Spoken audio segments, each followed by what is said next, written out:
Good evening, everybody. Welcome to International Round, the 8th round of the 2025 ASR Supercars Championship.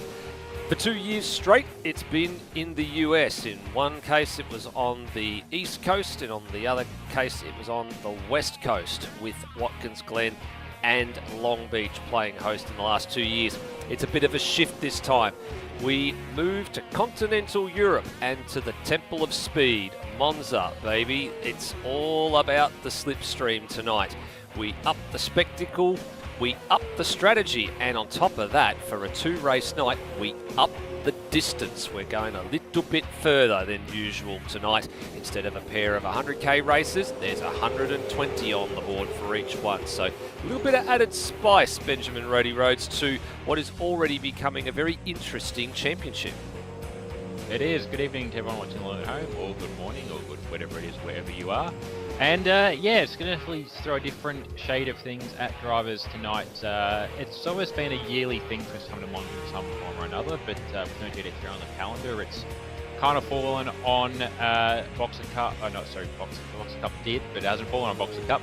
It's fallen on Supercars and Dev Series to take up the mantle through International Round, and it was a voted system. Unlike the last couple of years, the vote was from a curated list of tracks we raced previously, which is why Monza was on the list. But Monza also, I think, did come second in the first International Round vote in 2023, so it makes sense that it came first this time around. But a really good set of racing, I think, in front of us, and something different as well. It's going to have a bit more of the flavour of sort of Watkins Glen of a couple of years ago, maybe leaning into a little bit of Sandown, but also just the way you're going to carry speed around this track. It's very sort of NASCAR and feel that if you don't have a friend to work with in the race, you're going to find yourself in no man's land. Yeah, and that is the biggest piece of information that you will ever hear for a circuit. If you don't have a friend, you are going to have a very, very lonely race, as we saw in the development series round at this very circuit just 7 days ago. It's all about, someone fast being in front of you and you being able to stick along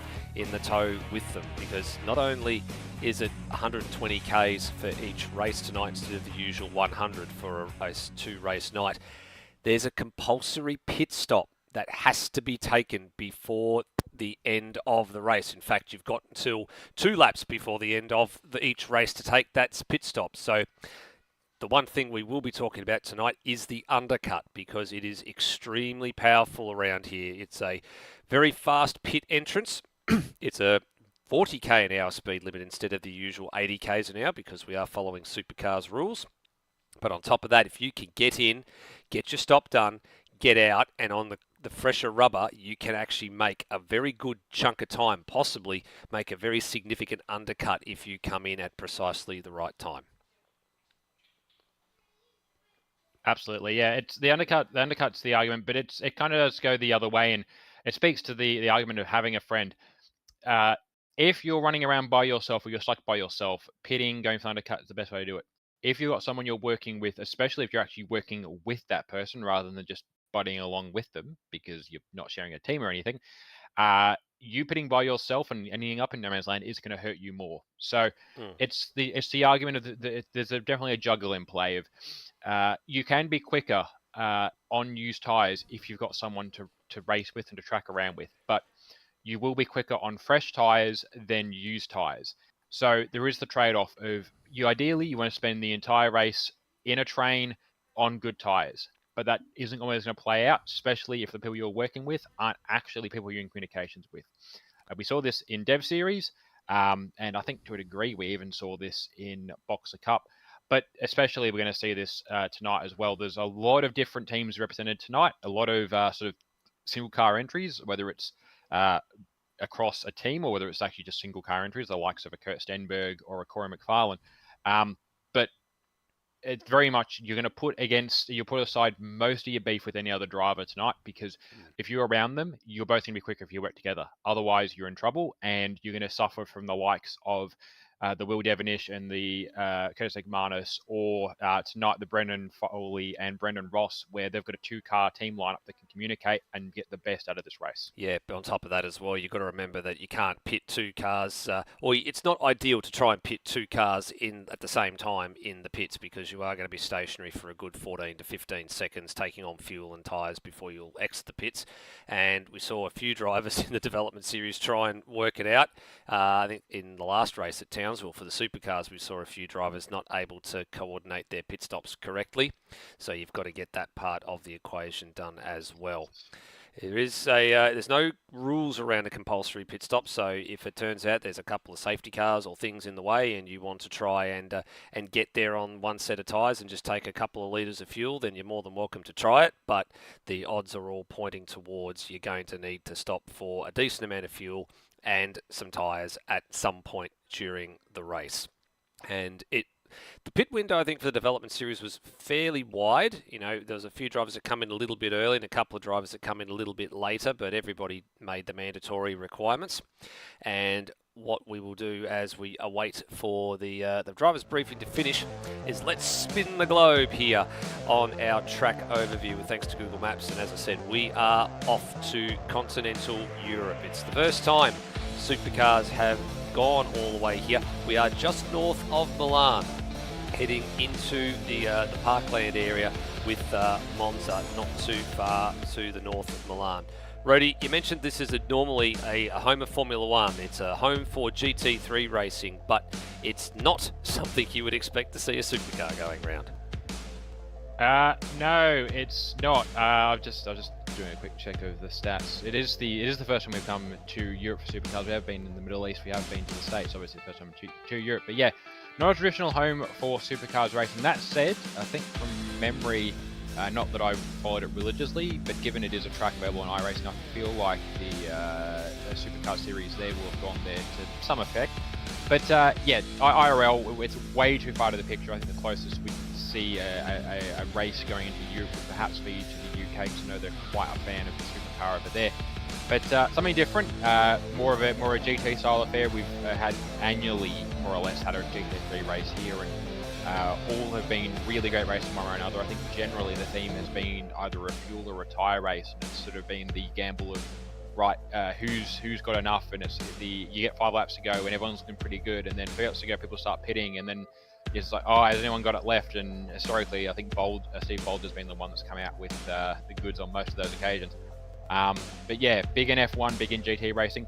Not really a track for touring car racing, given that half of this track is straights, and touring car racing, generally speaking, if we're going to sort of the what people class as the peak of the 90s of super touring and BTCC and all that, you need corners, you need chances to slow the cars down, you need chances to be side by side.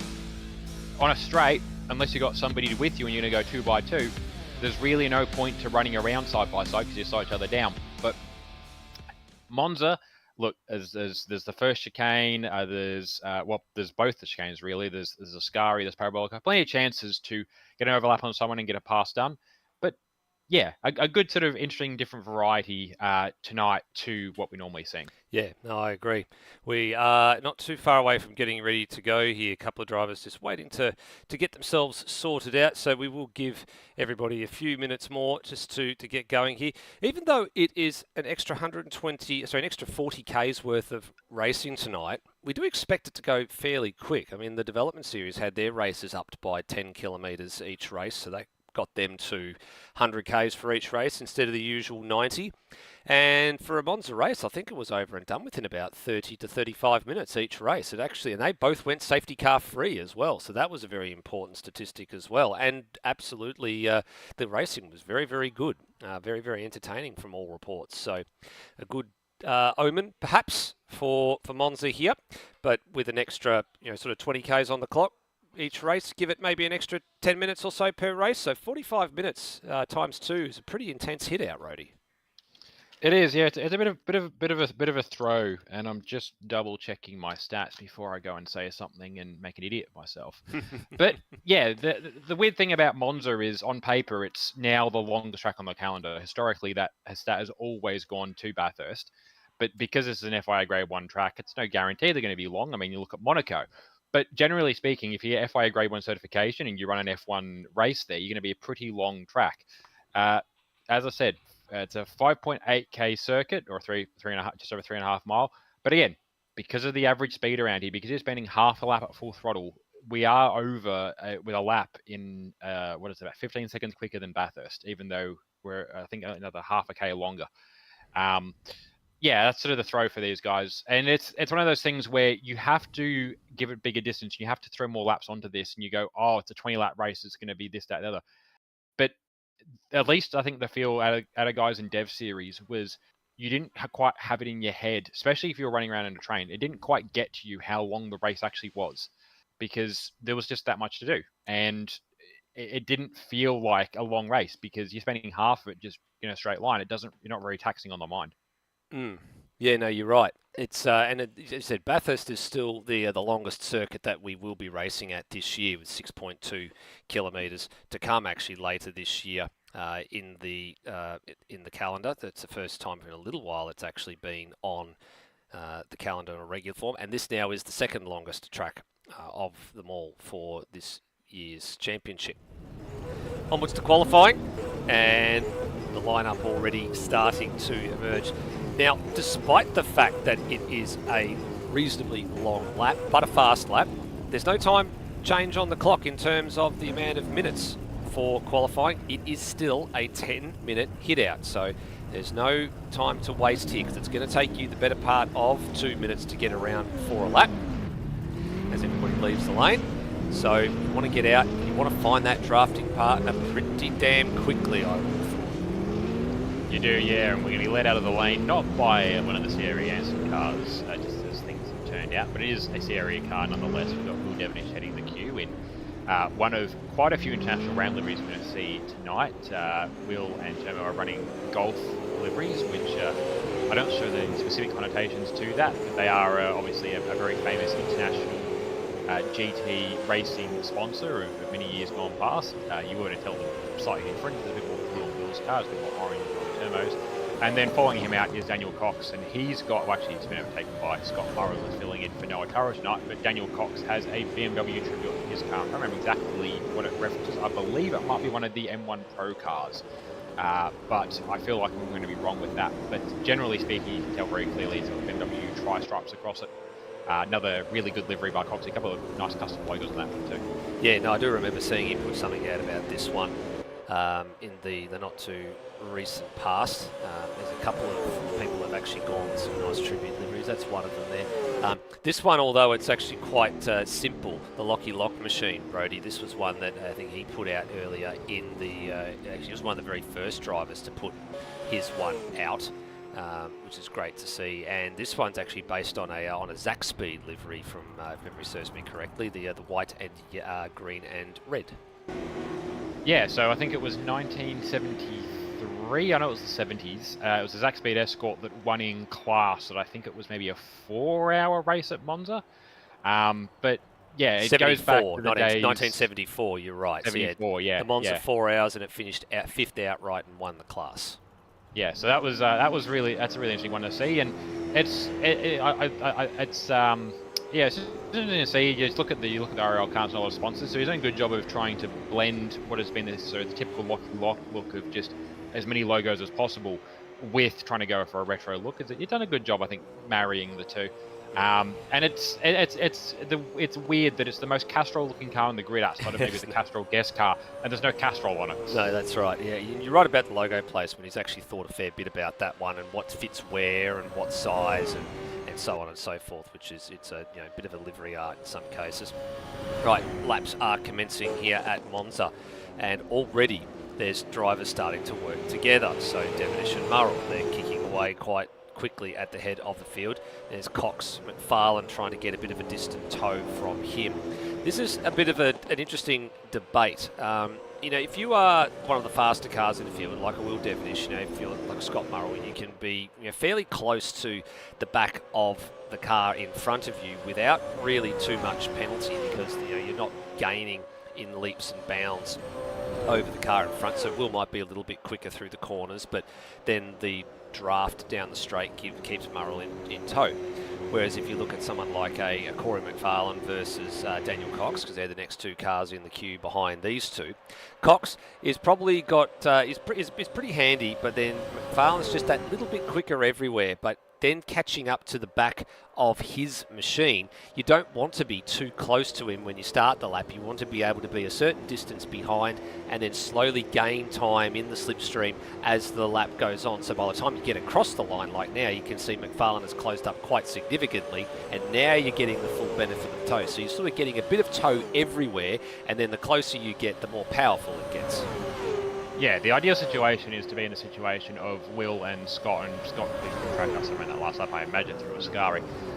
But to be in some position somewhere of Will and Scott, the people you're running with, or ideally the car behind, that you're slightly slower or maybe about the same pace as the guy you're running with, so that you can more smoothly work together and take full advantage across the entire lap. Whereas in the position that McFarlane was in, he probably did the best job of using the system he had on offer, because if he was right behind Cox to start that lap, he would have been either he would have checked up into him, or he would have been past him and lost it entirely for the second half. So the best strategy was, for the first half of the lap, try and get a good run onto the front straight, but really, once you're sort of past or really even once you're into the first chicane, you don't really have a huge advantage from the slipstream until you get sort of past the other Lesmos.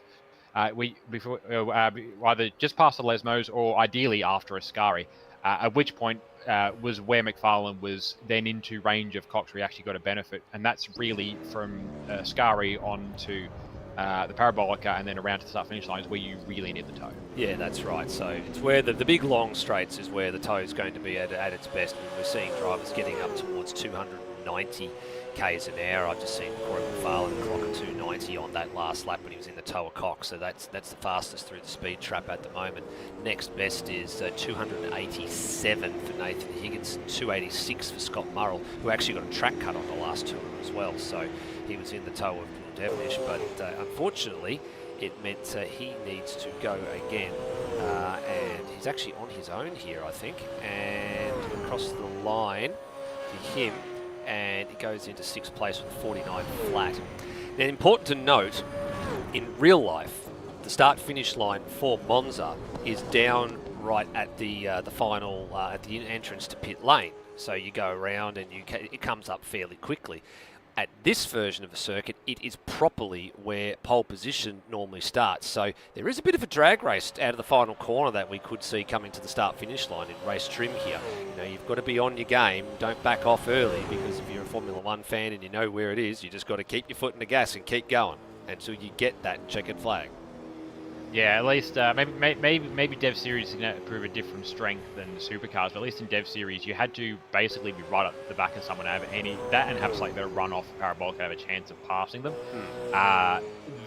You're right, you've got a much bigger sort of runway to work with, but even then, at the speeds you're doing, once you get out there, the amount of time that you've actually got between where you are in the line is only really about 4 or 5 seconds, and that goes pretty quickly when you're trying to inch along beside someone. I think the best chance I had was, I think I caught Kempe out of the last corner. Foolishly decided to try and go around the outside, and that was very easy for him to block off. And of course I had to lift, so there went all of that. Basically I think, at least in Dev Series, you have to be right behind someone. We might find it different with these cars, so we've got a bit less aero on them. So the slipstream might play better. They might actually just accelerate a little better in clean air, or not dirty air, but in slipstream air. We might find that feels like a lot longer and crucially drives like a lot longer of a straight than it was for Dev Series. But yeah, also good opportunity there. It's not quite the Formula V thing of you have to make sure you're second coming onto the start finish line at any long straight. But I look, if there are cars in that position, absolutely. I don't think anything to be locked in until the start finish line, and people are going to have to be more defensive than otherwise might consider being out of parabolic the last lap. Yeah. Tell you what, so Kurt Stenberg's actually had a pretty decent couple of sectors here, and he's right in the hunt to be in the top 3 positions on the grid here. He's getting a huge tow here. He's actually getting a double tow punched in the air, but he's actually backed out of it. So I think he's come across that traffic and didn't want to risk going in there, but he actually looked pretty handy for the opening couple of sectors of the lap. And so this is his last attempt to move upwards from 5th place. And there are some drivers that are just coming out of the lane now. Will Devonish, I've actually just seen him run long at the Della Roggia chicane. So he's out of time. So he is the sitting duck at the moment, out there 7/10 clear of anybody else. Is he going to come out here and maybe give a tow to maybe his counterparts and see if they can vault a couple of other cars up the order? So he's effectively done. Scott Murrell, he's getting a nice little tow here from Luke Speck, I believe. He's currently up in 3rd place, and this will be his final attempt. Everybody out there on the track at the moment, only 2 drivers yet to set a time, Brendan Ross and Nathan Higginson. And at the moment, the spread from first to the last time it's been set is 3.9 seconds. I think it was 4.2 at the end of practice, but we didn't really have a true indicator of what the pace deficit was, because everybody, of course, is on different run plans. But I kind of expected it to be a little bit closer in the qualifying. Well, it's come down by about 0.3 of a second, the spread at the moment. Yeah, again, part of the argument is, and we were discussing this before the broadcast started, that part of it's going to be a case of who's now to get the tow and who hasn't. I think Kurt Stenberg was the quickest of the times that at least didn't really have a tow, and he did have a pretty good run there, and I think he's going to have a good end of this lap now, but I think he started that lap, or he finished that lap the way he did, but I think there might have been a cut involved somewhere. But also, he had a chance to see where he was in the first 2 sectors. He backed off because he was going to get that triple slipstream, but he wanted that triple slipstream at the end of the lap, because if he got it at the start of the lap he's currently on, he would have then caught them and put himself in trouble. These two, Roddy. These two, Higginson and Foley, just scraped across the line with a couple of tenths of a second remaining. So they're actually going to get 1 more lap. So they're very lucky.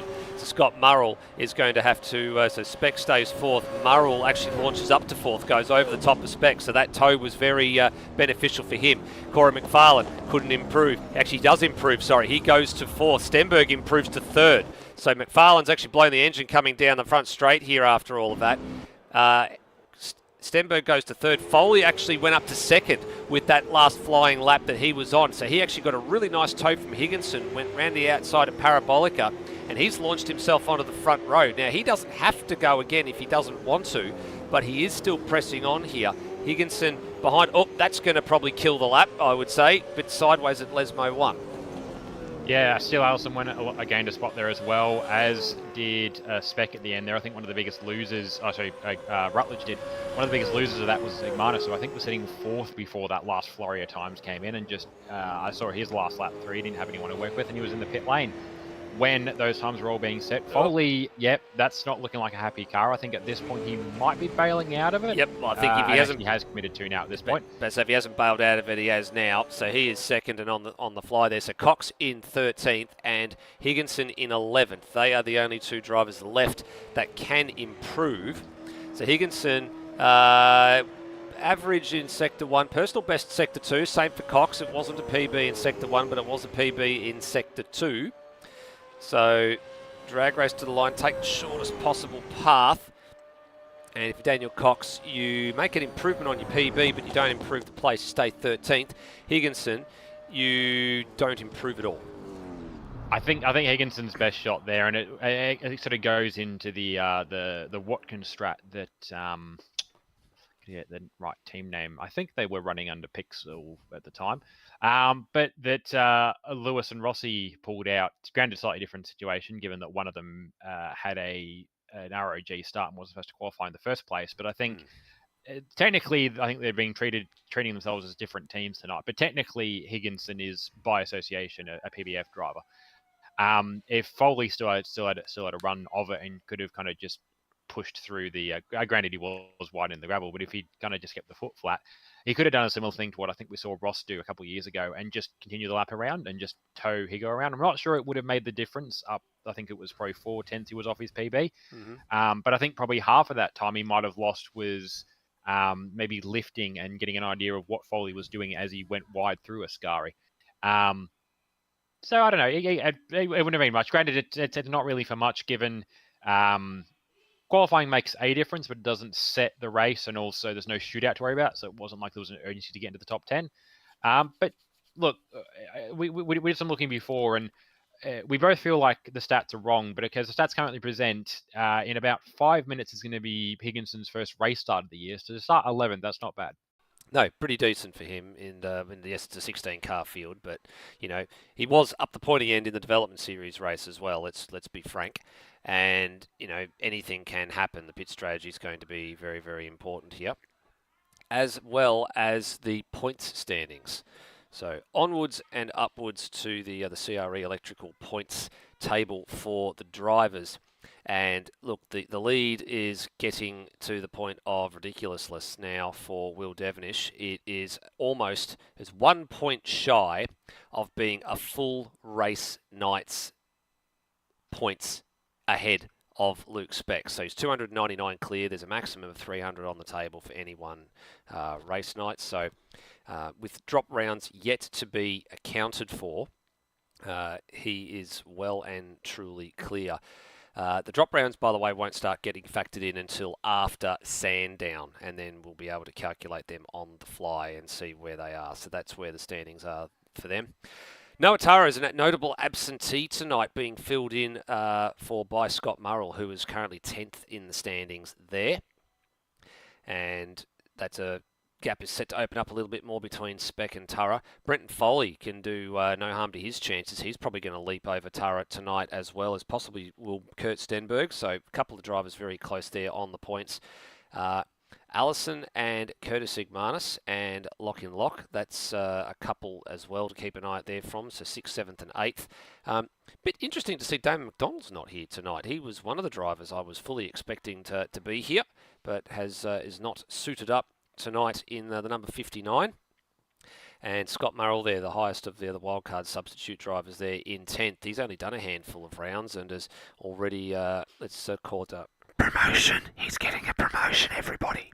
So we'll worry about that next year. Over the page we go. And then we get on to the likes of Daniel Cox and a number of drivers. A bit further down the order, very, very close together. Corey McFarlane, hasn't he set the timing charts and the point standings alight with the couple of rounds that he's done so far? It's been going very nicely to plan for him, and he's slowly making his way up the order. And I expect, Reddy, he'll probably make a bit more of an impression tonight. I'd say so. Well, yeah, 300 points on offer, so he has the potential to move up to what is currently 11th. Granted, 11th will move because 11th is a driver who's currently on the grid. But if with a good result, given that Ryan Smith isn't here as a good bookmark, he's got a good chance of. Well, actually, I don't know if he come back. He was running in practice. If Ryan doesn't turn up tonight for racing, he has a good chance of vaulting up above Ryan. Ryan is 204 points clear. So yeah, in theory, he should be able to vault Ryan, although a few other drivers will also vault Ryan, given that most of the guys behind him are also here tonight. But yeah, it's the interesting thing with Murrell, he's only missed 2 rounds. And he did pick up, he's had, what is that? 4 top 5s, including 2 podiums so far this year. He picked up a 2nd at Barbagallo, although I believe that might have come as a result of stewarding. I can't quite remember. He'll definitely correct me in post if it was a genuine podium. But I won't spoil any of the details of any future announcements, but I do believe there will be an announcement coming at some point for Scott as to his plans for next year, because he did get into my inbox after, I think, the last round, or basically the last time that us throwing the P word at him got under his skin. And yeah, there is something coming for him for next year, in whatever shape next year looks like in general. Yeah, well, he's been a revelation, I think, this year, clearly, in terms of his car performance and his driving, far and above what we went through last year in development series. It's taken probably one of the biggest leaps I think we've seen in recent time here in ASR. We go and have a look at the team standings. I mean, still to play in the teams between the 2 CRE teams, but realistically they are getting to the point now of being well and truly clear, with nearly two-thirds of the season gone, approaching the 3/4 distance mark. So it's really all about what's happening behind. If Newing and Speck can actually get together and get a couple of good weekends under their belt where they're both together and both racing, they've got a chance to get up to 3rd in the team standings here. PBF Race Engineering with Brendan Ross in tonight, they could really make some inroads as well and move a bit further up the table. So it's the teams is not settled, but it's starting to look a little bit out of reach for a couple of the chasing teams, and I sort of think they're playing for third at the moment. A lot of those teams, because first and second are unfortunately well and truly down the road. Yeah, definitely. The race for third, I think, is where I'm going to be to watch. It was kind of a foregone conclusion, given the performance we've seen out of the likes of Noah and Will this year. As long as their teammates were able to keep with them, and sixth in the championship, current for Lockie Lock, eighth for Termo, and they've raced every round this year. It makes it pretty hard, and drop rounds don't really factor in the team championship either. So even if you're likely to lose some points by being the good person that turns up at every round, it won't affect you in teams. So, 1 and 2, more or less locked in at this stage. Mathematically, I think we can still get up to... You could still beat first, but you need a lot of outside to happen. That won't happen. That race for third is going to be pretty spicy. And basically, that's almost been the race of the fill-in drivers, of having Brennan Ross at PBF, having Ben Hall pop up at SES Shogun, having Lockie Burke and Scott Murrell pop up at Sierra Anson, and having Palfrey and Murrell pop up at McHugh Racing, which they're hiding back there as well. Just a couple hundred points clear, but again, they're still in the range if Daryl and Damon can pull something out. Yeah, that's right. Okay, waiting on one or two last-minute drivers to make the grid here. I think it's actually, we'll just wait to see whether or not did Steve Warwick actually make the grid. I'm not sure if he did. Maybe he may have missed it. He hasn't. He's currently sitting in the lane. Yeah, so he's missed that one. So he was due to start out of 14th. Anyway, it is time to run through this grid here. And Roddy, let's have a look at the 16 cars who are going to tackle the first race here at Monza. Yeah, so starting from pole is Will Devenish in the CRE Engineering number 15. This is their Monza Alts. As I said, they're running a Golf livery, so tell Will's apart with a bit more blue on the front and a different sponsor on the door numbers on the side. Second is Brenton Foley. Good to run from Foley, and it is one of the two PBF Engineering cars here tonight. So obviously Brennan Ross further down in the grid. Third is Kurt Stenberg, Vandercon Autosports. Good to see a good performance again for Kurt. He's going to need that to try and close the gap on Will Devenish. With Crow McFarlane in fourth, he'll be good to have someone alongside Kurt to give him a good bit of a challenge. Fifth, and a bit of a surprise, but also not really, is Scott Murrell, filling in for Noah Turra for Theory Amped Up Racing. He's been having a really good run of form lately, and I expect to see it continue again tonight. With Mitchell Steele Allison up in sixth, really good run for Mitch, actually. He's had a good, strong set of appearances the last couple of rounds, so good to see him up in the top 10. Seventh is Luke Speck in the SS Shogun number 13. This is his Monza Alt, and I believe the directions to Hayden Cupid when it came to design and livery was simply Lamborghini, which is why it looks like a Lamborghini, complete with the Lamborghini badge on the roof. But great work by Panorama Designs on this livery. Eighth is Cam Rutledge, Sierra Anson Motorsport, just running one of his regular liveries this time out, with Curtis Ekmanis in ninth. As you can see, the other Golf car, this time with the sort of 5 o'clock shadow beard of orange on the front. That's how you can tell them apart. 10th is Lockie Lock in the Zach Speed Escort throwback, a very nicely presented car. 11th is Nathan Higginson for his first Gen 3 Supercar start of 2025. Weird to say that, it's been that sort of a year for Higo, but off of a good couple of last rounds in Dev Series, including a win at Townsville, I expect to see hopefully some good results from Higo tonight. 12th is Brendan Ross, second at PBF Engineering cars. He's filling in again for Phil Boak, who is having wheel problems tonight. I believe the issue was a power supply. 13th is Daniel Cox in his BMW Tribute Throwback, the number 94 Sierra Anson Motorsport Camaro. 14th, and sitting in the pit lane waiting for them all to come round, is Steve Warwick for Renshaw PBF Blackshaws. Again, the only one of those cars on the grid tonight.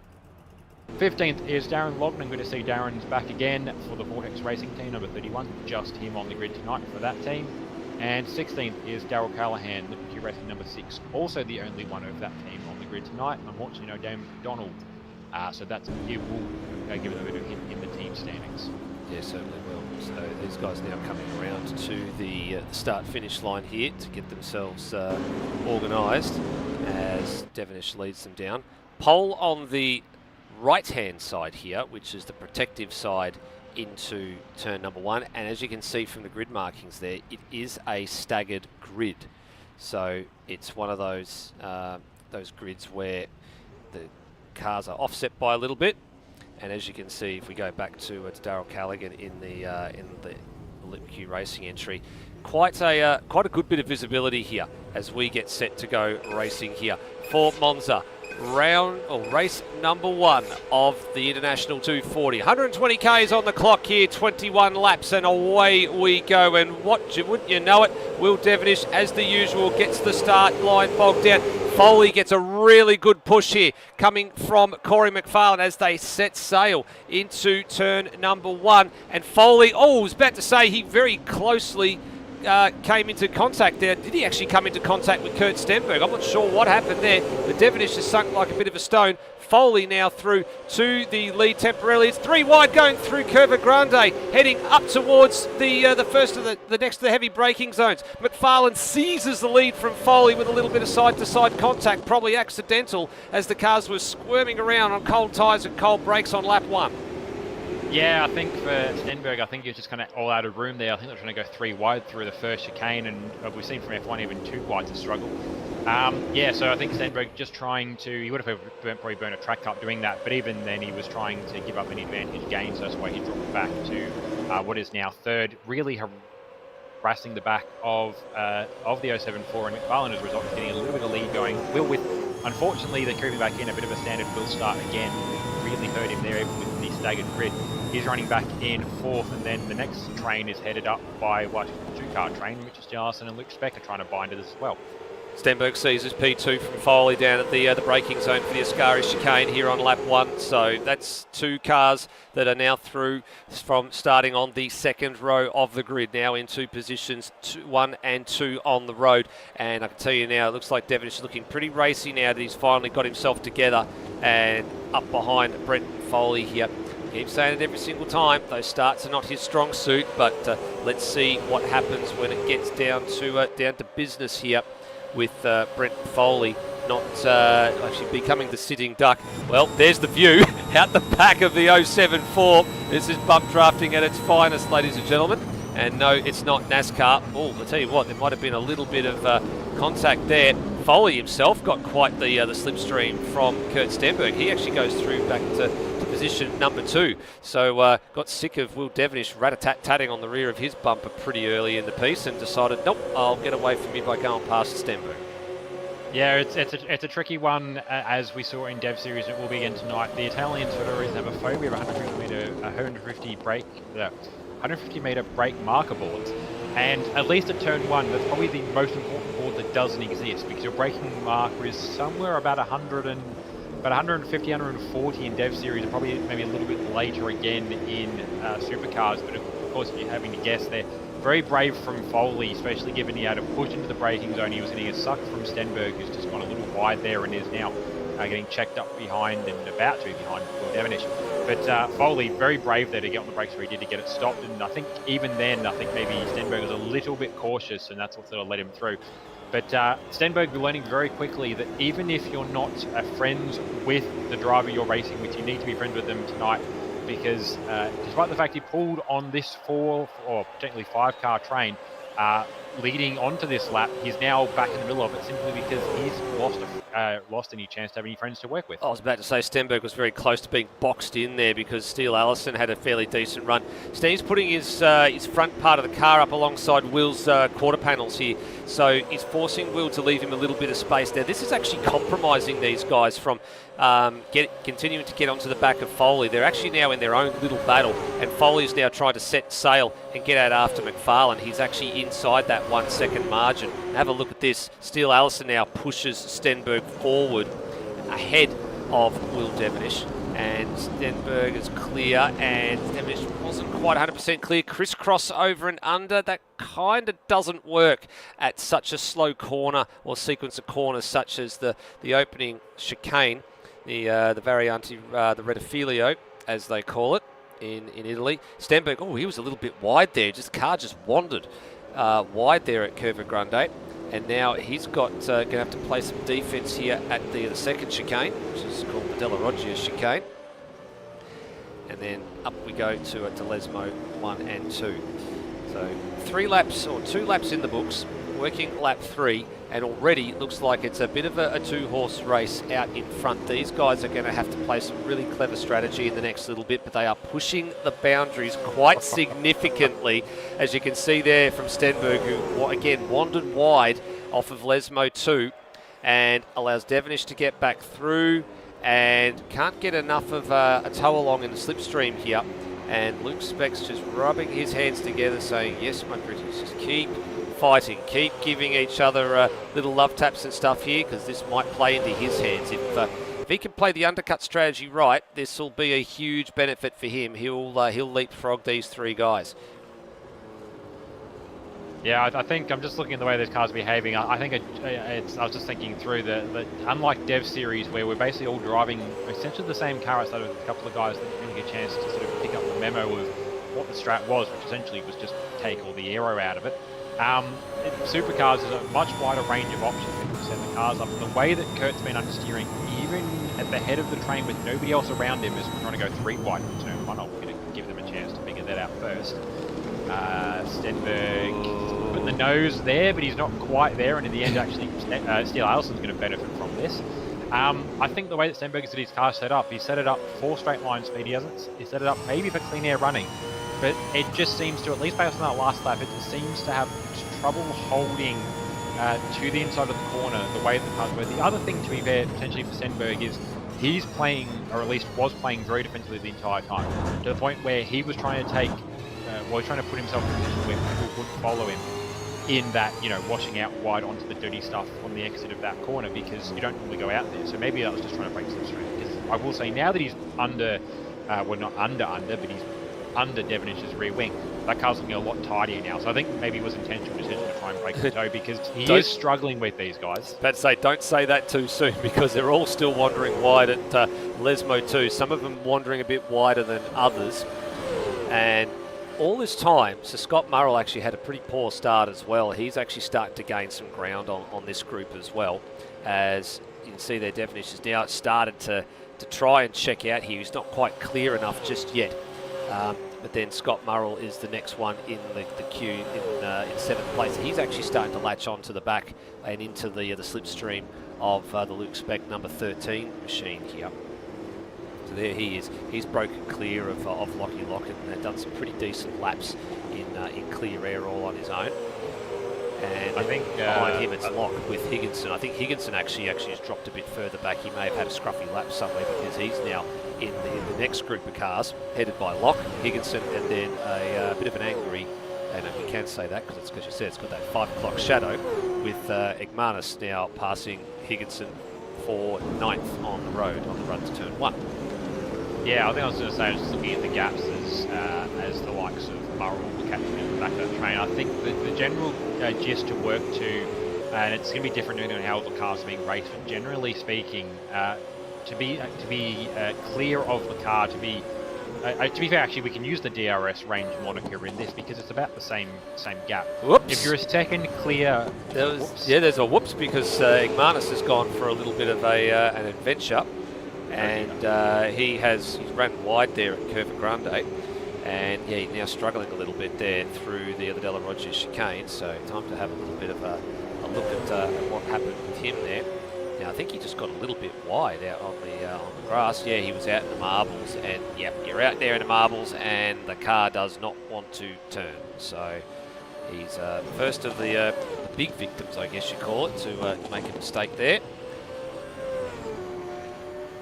But yeah, what I was going to finish off saying is, it generally seems that the gap of the length of a slipstream down any of the big straights is about a second. So if you win a second car in front, you're going to get something. Them. We saw this even with Stenberg, where he's been struggling in the straights. He was within a second of Will Devonish last lap through, and you could just see him slowly picking up. Wasn't by much, but he was slowly catching him down this straight that Turbo now sees himself on the run down to Parabolica. And I will say, in that last little lap, the last bit of the lap as well, I've just seen that Steele Allison has got ahead of Stenberg as well. So Stenberg, something with that car, maybe it just really isn't set up for battling in a pack very well, as Will Devonish set the fastest lap. But I believe, actually no, speaking of, I think Will might just be within range now of slipstream from Foley. Either way, if he's done, well, especially if he's done that in clean air, that's a really good front set fastest lap. Yeah, he's going to start to get into range pretty quickly in the next few minutes or so, as Longman has a bit of a half-hearted look here at Rutledge for 10th, and nope, through the first chicane, that's where that's going to stay. And actually, in actual fact, Luke Speck, we just noticed as well on all proceedings here, he's actually just gone through on Stenberg on the last lap as well. So yeah, that car maybe not set up the way that he feels it should be.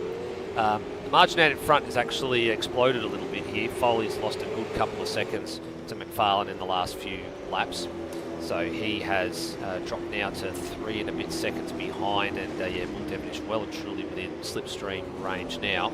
And then we'll really start to see what the number 15 can do. In actual fact, that move has actually just been executed from what I can see, and indeed it has, just about ahead of this group here. So actually done before Lesmo too. It was done during the second Lesmo. Foley was a little wide, actually got up onto the Couture's on the gravel, and by that point Will was basically right behind him, so I think Foley just kind of let out to control the car, and Will's just processed straight through. Well, let's see what happens here. The margin's just on 4 seconds from Devonish to McFarlane, and whether or not Corey's responded this lap. He's done a purple first sector, which was about 0.02 quicker than Will Devonish, who set a personal best in the first sector himself. And Will was a 10th quicker in sector 2, so a little bit of give and take here, as well as making the pass on Foley. He's going to grab a little bit of time here, and the margin comes down. Yep, it came down from 3.8 to 3.4. So it was actually a good 4/10 of a second quicker in the last sector as well. So this will be where this strategy game starts to get really interesting.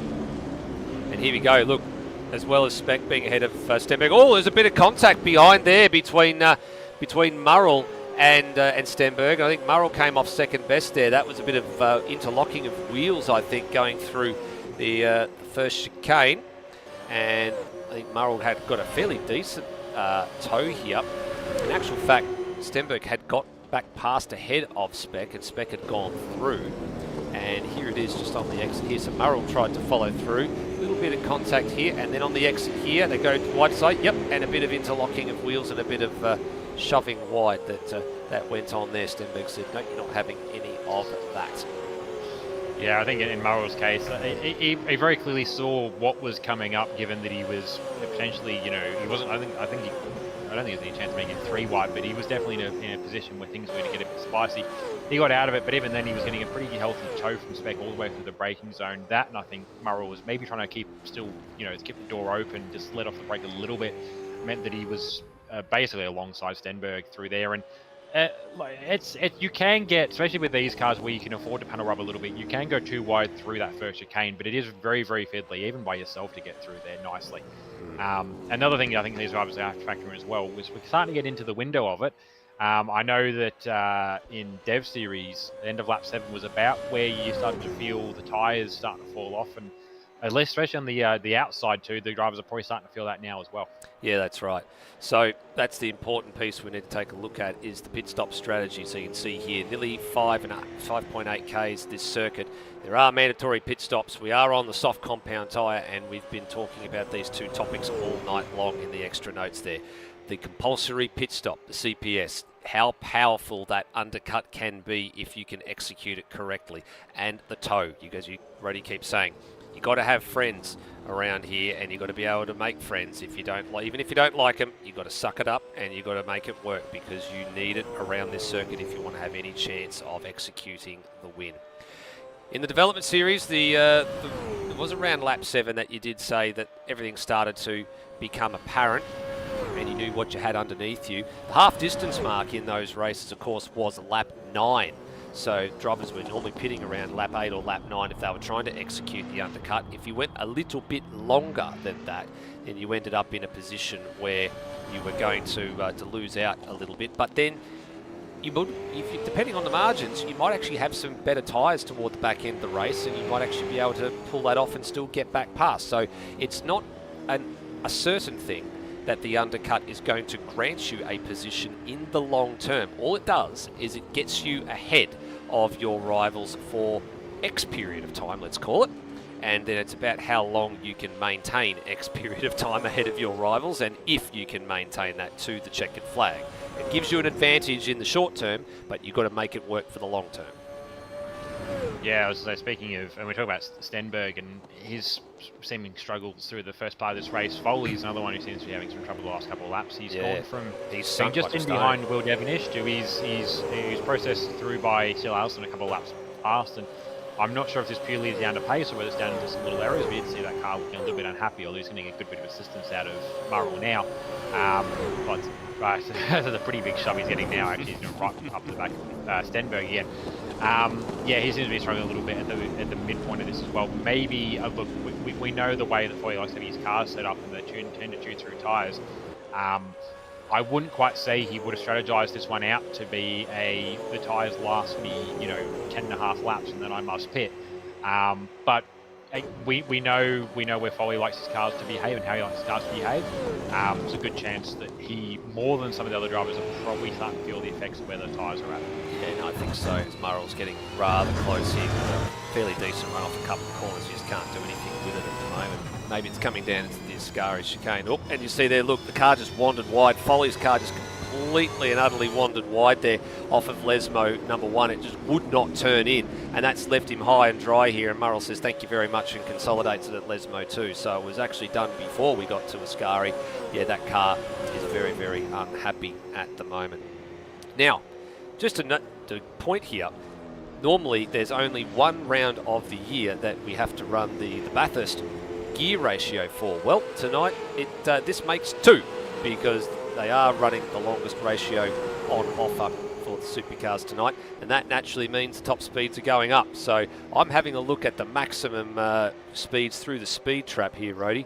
We're seeing a couple of, so that shove we saw Murrell giving Foley a little while ago, that got Foley up to 291 kilometres an hour maximum through the speed trap.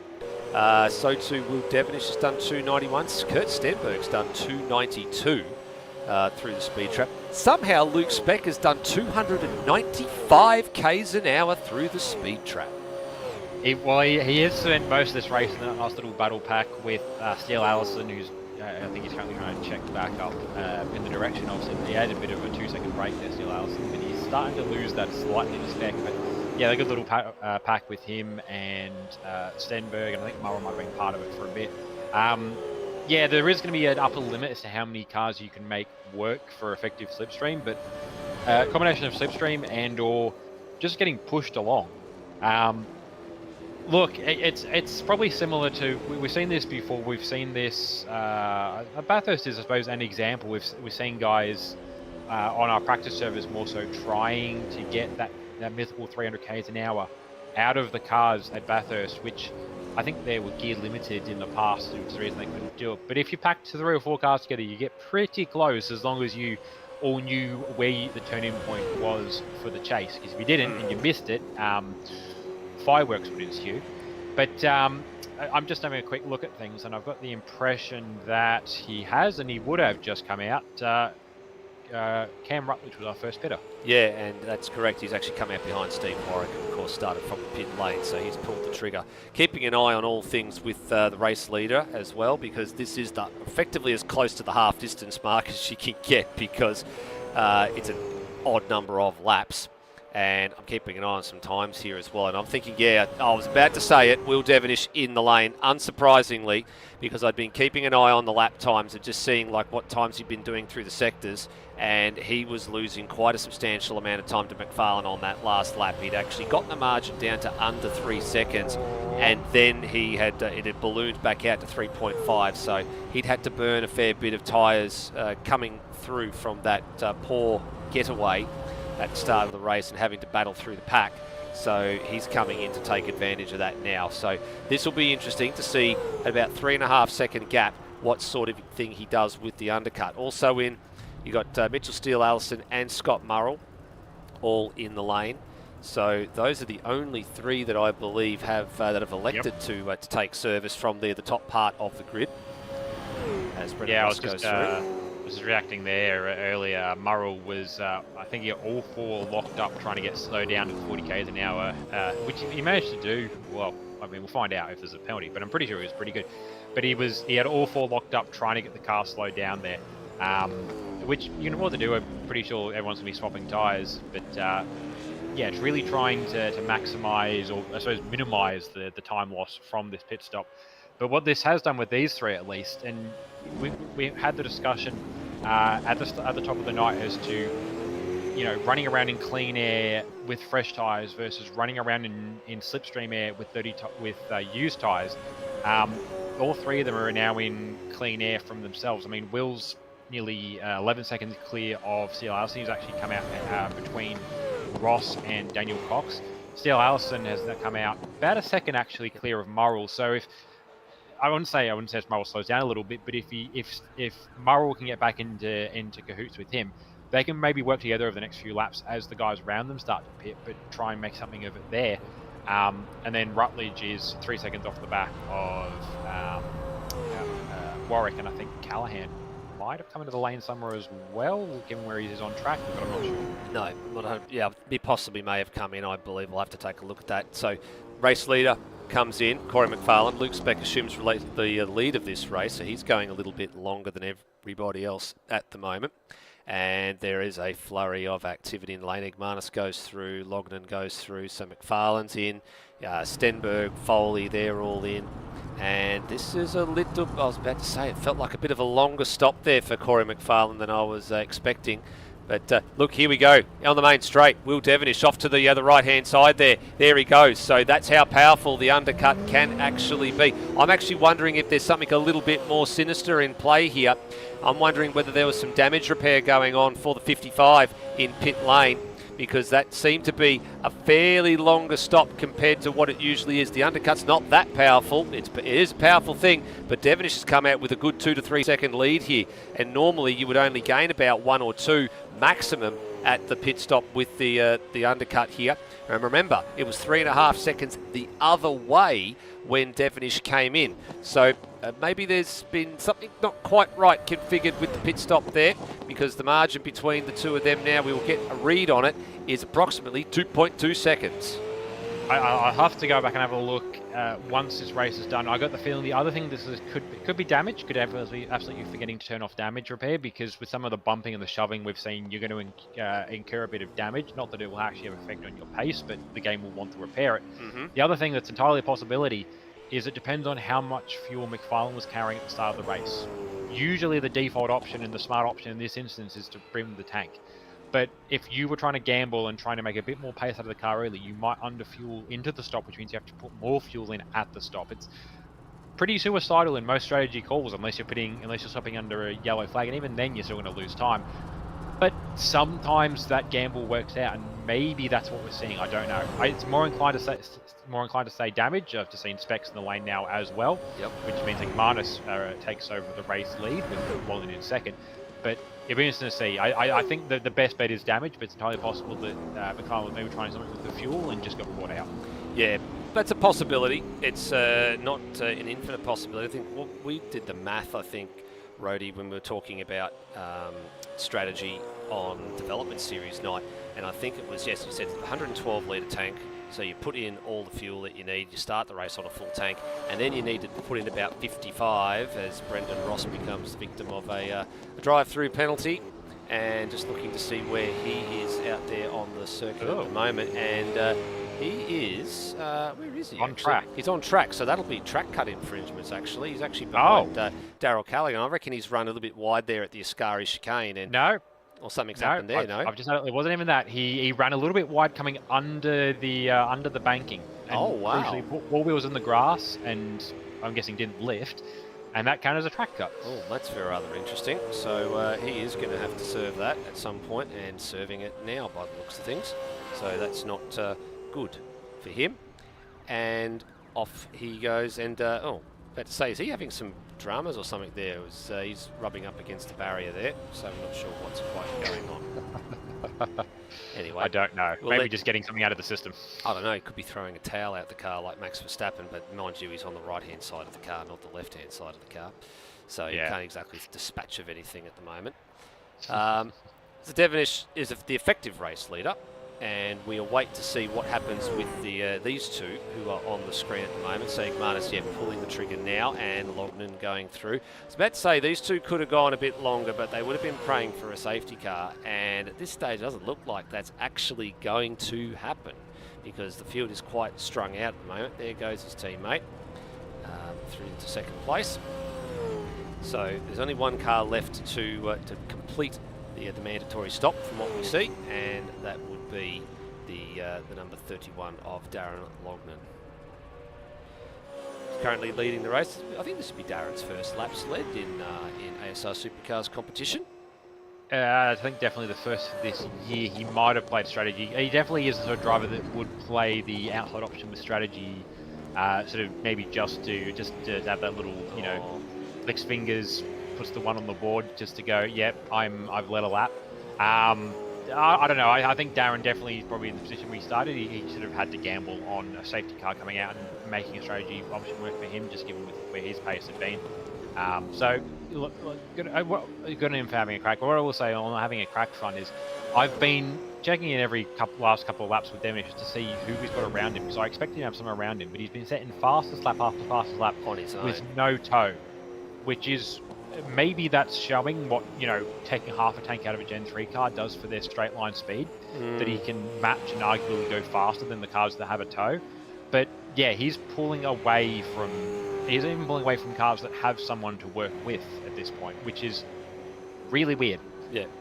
But it kind of makes sense to go back to the argument we had about qualifying. If you stuck with someone who is faster than you, and I suppose maybe that's the argument with where Murrell and Seal Alison are at the moment, because they're kind of running together. And actually, I think he's just about within range where Speck might be getting up to the back of Kurt Stenberg if Kurt's still having issues finding outright pace in that car. Yeah, well, that's an interesting situation you're talking about there, because Speck was within range, and Stenberg has performed the undercut there and has moved back ahead. And so this little group of cars on screen here, so Steele Allison and Murrell, I think you can see they're likely working together as it sits now. And Stenberg's trying to catch back up, try and get into slipstream range, and then Speck's trying to get back into his range and be within, good shot here over the last 7 laps to make a move for potential podium result here.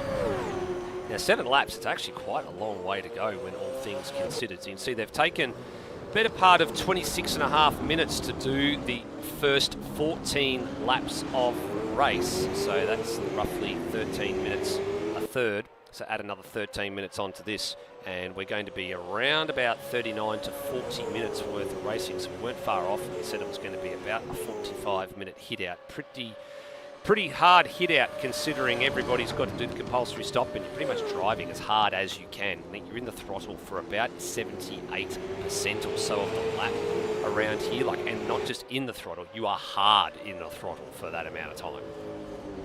Yeah, so it's a different sort of throw of a race. It probably feels similar as the race goes to Bathurst, maybe even a little bit different, just because there's so little complex part of the actual driving. I mean, by all means, you can make it more complex when you're in a pack of cars trying to gamble about when to pull, when to try and pull a pass, when not to. As watching Seal Alison, who had a run there on Murrell, but figured the straight wasn't long enough. It wasn't worth trying to go too wide for Ascari. He'd much better to sit behind him as he is coming through Ascari. He'll probably have a run on the straight down to Parabolica, but even then I think he's just going to sit here and push him along, which probably, looking in his mirror, noticing that Kurt Stenberg's within a second, or just over a second, and doesn't want to let that get any closer.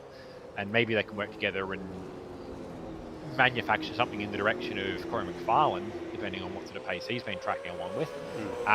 But yeah, definitely a sort of a simpler feeling lap to Bathurst, but it is the absolute contrast. I mean, like Barbagallo is probably the prime example of tracks in supercars that feel like a go-kart track, because you get about a 10-second break as you come up over the hill. Otherwise, it's basically just action, Barbagallo. And that's without even worrying about racing any other cars on track next to you. Yeah, that's right.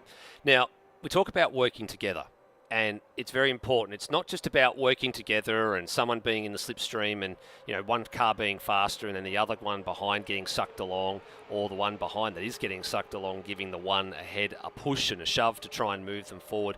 There's an art form to it. We see this in Formula V racing quite a lot. We see it in Formula Ford racing quite a lot here in Australia. And it's called a game of leapfrog, effectively, is what it is. You know, you tow someone around, they get a good slingshot off a particular corner. They then go ahead of you, and then they tow you around for a little bit. And effectively, at different parts of the track, you will then effectively slingshot or leapfrog around the car ahead of you, and you actually gain time by doing it because you're pulling the car from behind you around in front of you, so it takes them away from another person. They then pull you along for a little bit and you leapfrog in front of them, and you work together as a team that way to make the whole situation work. Well, for Murrell, he's not making anything work there. He's gone well and truly wide at Ascari. Stenberg barges his way through on the exit of Ascari. That was a prime invitation there. We said these four were going to come together. Well, they bloody well have. Yeah, Stenberg in a really good position there. He probably nearly could have had a crack at Steel House as well. I think he just figured the straight wasn't long enough by the time he got to the back of him. But yeah, to go quickly into what you're on about, yeah, it's almost like the need to study the migrating birds a little more. That's more or less the same strat that they apply to make the distances they do with as minimal effort as they want to be putting out, given the lack of food that they have on their way. But yeah, Stenberg Ranch is sitting there letting these guys do the work for him, as it turned out, because all it took was all it would have taken was Steel Allison to just get on through and then do the do with Murrell, and they could have probably leapfrogged out to maybe, well, crucially, it would have been more than a second and put them out of slipstream range. Whereas where they're at now, partially through Murrell's mistake, but also I think because they weren't really making the best use of it, Stenberg's through on Murrell, and Stenberg is really threatening the back of the 24 now. He certainly is, and his teammates actually under a bit of pressure here as well, because he just went through on Cam Rutledge at the chicane, but then got a little bit out of control going into that first chicane, and Cam goes right on back through to ninth place. And these guys were trying to hone in on the back of Brenton Foley and Lockie Lock, who's Foley, as we said a bit earlier, has had a bit of an unhappy car. He actually got a track cut in the last tour as well, so we didn't get a read on the lap for him. But Lockie Lock did a 50.0 last time around, so steadily working away there on the back of Foley. He'll emerge into shot in a few seconds. There he is in the 2:37. And we have a look at the lap times, or the sector times. Lock actually took 0.3 of a second out of Brenton Foley last time around. And I'll tell you what, Brody, there's not very many times that I would have said that in the last couple of years. No, he's had a decent turn of pace, Lockie Lock, coming into Gen 3, and especially in teaming up with Noah Turab. And maybe it's kind of a similar thing to if we go back to Winterbottom's championship year, where he kind of relied on having Chaz Mostert around to maybe figure out the 1%ers with the car and get him right into the window. He's had a good run of pace, and arguably maybe he's doing a little better than he would if Noah was here, simply by the fact that there's one less car to race on track. But he has definitely been the slower of the two drivers. Granted, they're still sitting second in the team, so Lockie's not doing a bad job of it. And I think he is sitting sixth in the standings coming into tonight from memory. But just the outright pace hasn't been there for him. Similar to Spec, where he's been turning up, he's been scoring good results. That's what put him where it is in the standings. But yeah, it's even through their respective ups and downs of, I suppose, their sort of sim racing careers within ASR, they've never really come close to overlapping quite in the way that this race is currently having them do. And look, it's something different, and I think there are a few drivers that are maybe going to come out of this, having a chance to race people they wouldn't otherwise have a chance to race, having a chance to race in a way they wouldn't have a chance to race. For example, Higginson probably feels like he could be doing a little quicker, better than ninth, but given the times we dropped in and out of look, and he's having a good little battle there most of the race with Cam Rutledge. I think, generally speaking, he can come out of this pretty happy with how the race is going, because he's had someone to race with the entire time. Yeah, that's exactly right. He's actually about to have someone else to race with as well, because Igmanis has caught up to the rear of the two of these drivers as well, and he's got some much fresher tyres as well, considering he was one of the last drivers to pit. He was second last, actually. Darren Lockwood was the last, and so all drivers have now completed the mandatory CPS requirements. They needed to have that done before the end of lap 19. That was the last opportunity that had to come in. So not the end of this lap, the end of the next lap, and everybody has well and truly done it.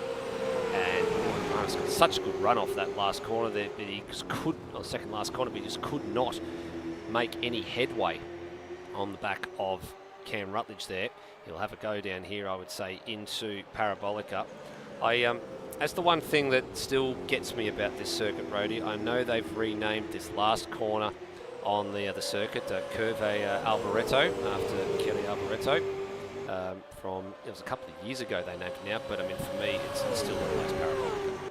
And for a lot of people, it's still Parabolica. It is. I mean, it's like a good local example is, I started calling it in the last 5 or 10 years, but what was Spencer Street Station, and what was next to it, what was Etihad for a good period of time, was Telstra before that. It's been Marvel for, I think, since maybe 2020. But yeah, I still knew that as Etihad. It's in a lot of cases the power sponsorship, in the same way that even though it hasn't been sponsored by this company for probably 5 or 6 years, we also know Adelaide as Clipsal. And in this case, it's been Parabolica since they were starting to name the corners at Monza. It's been Parabolica for probably 50 years. It's going to take a while, I think a long while for people. And it's one of those things, I do a pretty average job of remembering corner names. I think Bathurst is one that I'm actually half decent at. Phillip Island another, because I've raced there a lot in the past. But Monza's a good one just to stick in the brain as well. Yeah, I'm not gonna mention Michele Alboreto corner. I'm gonna go, yeah, what the hell are you on about? It's Parabolica. Yeah, and exactly. It's gonna be me like that for the next few years. Yeah, it'll be like that for a long time. I think it's a lot of the track maps actually that I use for reference purposes still actually say, Curva Parabolica, because I just have a bit too lazy to update it. Here's Lockie Lock. We said he was catching back a Brent Foley, and he is right there now. So this will be almost something to look at. Oh, there's a few bits of mirror in that have been deposited, I think, from the battle over 3rd through to 6th, which is not too far up the road, just deposited those bits and pieces at Parabolica. And let's see if the 180-degree corner is a good luck charm for Lockie Lock, as he can possibly swing around the inside here of Brenton Foley down at the opening chicane, and he gets his nose up far enough to ask Foley for some space, but he's on the wrong side of the road, and around he goes. And for Foley, that is what you call getting out of jail free card time. It is, yeah. So that was really unfortunate for Lockie. He was just trying to make something work. He'll kick himself. He'll know this internally. He could have waited an extra lap. Yep. But that was, I'm not sure what that was there for Lockie. That's really unfortunate for him. What you call you call it speculative. Yes, I think is what you would refer to that as. The battle over 3rd is still going on, and with a lap and a half to go, Stenberg has gone to the lead of that group. It was Steele Allison about a minute and a half ago. So they are very much on their way to, I guess, a real good old fist fight to the end here. Some 6 or 7 seconds up the road, though, Will Devonish has just continued to charge along here.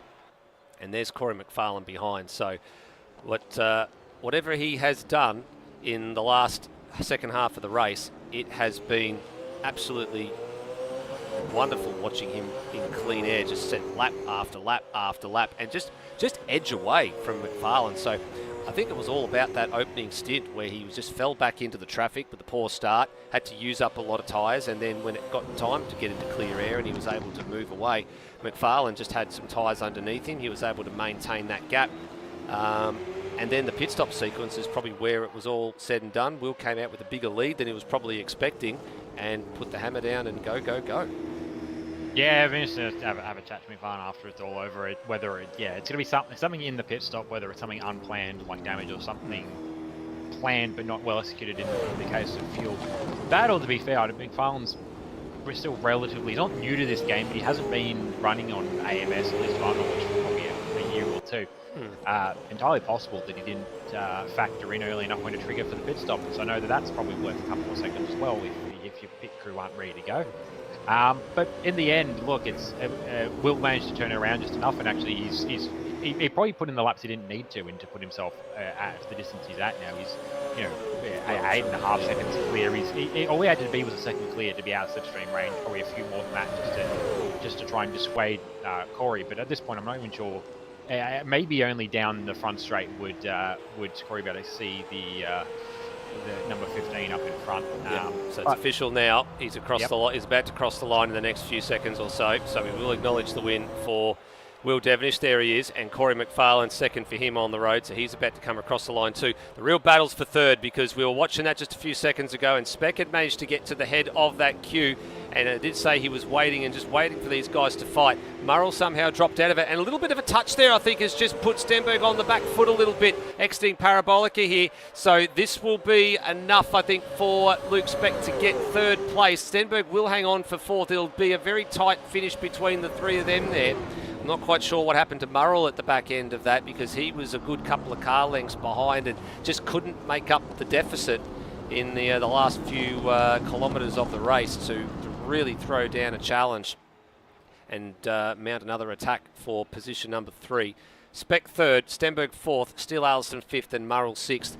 Brenton Foley, as we said, got the get out of jail free card there and finished in seventh. Locke, I'll tell you what, he's just been overhauled by Igmanis. He's got two wheels into grass heading down to the start finish line. So the spin for Locke put him back into range of the sister CRE Engineering Mustang.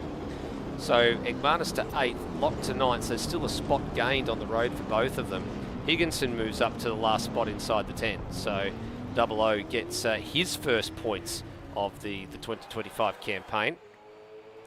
And everybody else finished, so Rutledge from Lognan, then Daniel Cox is across the line, and Steve Warwick, the last of the runners. Actually, Steve Warwick is he a lap down, I think? Yes, he was. So he was the first of the lap down runners, because he got lapped by Devenish at the end there from Callaghan and Ross, who had to serve actually Callaghan and Ross both had to serve drive-through penalties in the second half of the race. There they are in the sheds. I'm just quickly trying to have some points in. Chance. Because that is going to be a little bit of a movement. Well, Noah Tara was the easy one to look at. Yeah, that's the big position one changes as well. Just sort of off the presses, Stenberg has gotten above Foley in that last race, so he's now third in the standings. Yeah, so we expected that there was going to be a bit of moving and shaking in the top part of the grid tonight there, or the top part of the field, as everybody moved around a bit with a couple of absentees. And there'll be definitely a few drivers. So Scott Murrell's going to move up the order a little bit. So too Lockie Locke. He'll move up a touch as well. But he was sixth in the running order anyway, so he's picked up another good solid points. So that will start to fall into play there. But just that's 150 points of the maximum 300 on offer. That's already been gobbled up tonight. And we'll do it all again in a few moments' time. It's going to be the usual format for the second races on the 2-race night, which of course is the progressive grid format from race 1 to race number 2. Looked fairly clean from where we were sitting there, Rody. Doesn't look like there was anything major that happened there, and in much the same vein as the development series race, it was pretty. Apart from there was the panel banging and a little bit of things there, but it wasn't hard, it wasn't heavy, and it was actually pretty well behaved. Yeah, it was like sort of pretty standard fare that we probably used to see out of the IRL guys back a couple of years ago when the cars weren't so expensive to panel rub with. But yeah, no, generally speaking, that was pretty good. Probably there was some cheeky moves there, especially, as soon as the door opened, you're like, right, okay, foot indoor.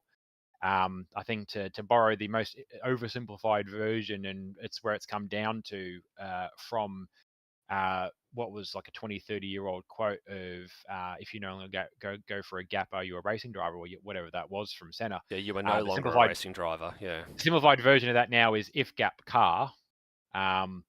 Or I think I've seen this in Enduros, if gap proto, because I've seen plenty of opportunities where the second the door is opened and a prototype is trying to lap a GT car, it will just shove its nose straight in the door, regardless of what happens to the GT car.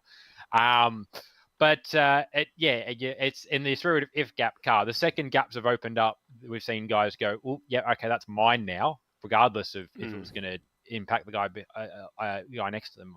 To be fair, both instances, like we saw with Murray at the end there, he just was well wide, and basically it was just 8/10 of a gap there for Stenberg, and he just basically had to put his foot in it, and it was going to be his. So like that was all pretty clean racing. A couple of moments here and there, and a couple of guys picking up track cuts and whatnot, or picking up track cuts for a drive-through. I saw Rossi's. That was an odd one, but at the same time, I suppose the argument always goes that, look, maybe the fourth one was a bit odd, but you were the reason you got the 3 in the first place. Just to call back to the one of the more iconic moments within the wider ASR umbrella of Lewis getting his last track cut thanks to me being too slow. That was his fault for getting the first 3. And I didn't see what happened for Darrell there either, but I think he was a little deep into the second chicane and maybe got his track cut there, because the track can be a little stringent through the slower parts of the corners. But I will say the other thing as well, and we've had a good run of it probably the last couple of races. Actually, I was going to say that we had a couple of DNFs at Townsville, so I'll correct myself and say we haven't. Good to see everyone finishing. Yeah, that's important. That's good to see everybody finishing. Doesn't matter if you had an ill-handling car or not. It's always good to see drivers finishing. We are going to take a short break here in the commentary position, and we will be back on the other side of this with race number 2. Don't go anywhere, everybody.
Welcome back, ladies and gentlemen. It is round number 8 of the ASR Supercars Championship. A couple of drivers are out there getting their practice on. Actually, in fact, there's only one driver I can see that's actually getting their practice on. It's Daniel Cox. I think a lot of other drivers have decided to go out and just have a bit of a stretch and sort out a couple of things before they get back into the car again, because they did have a pretty decent 40-minute hit out in that first race. In the case of Scott Murrell, you're going for a smoke. In the case of, I think, a couple of other drivers, you're going to go and find a nice cold beverage.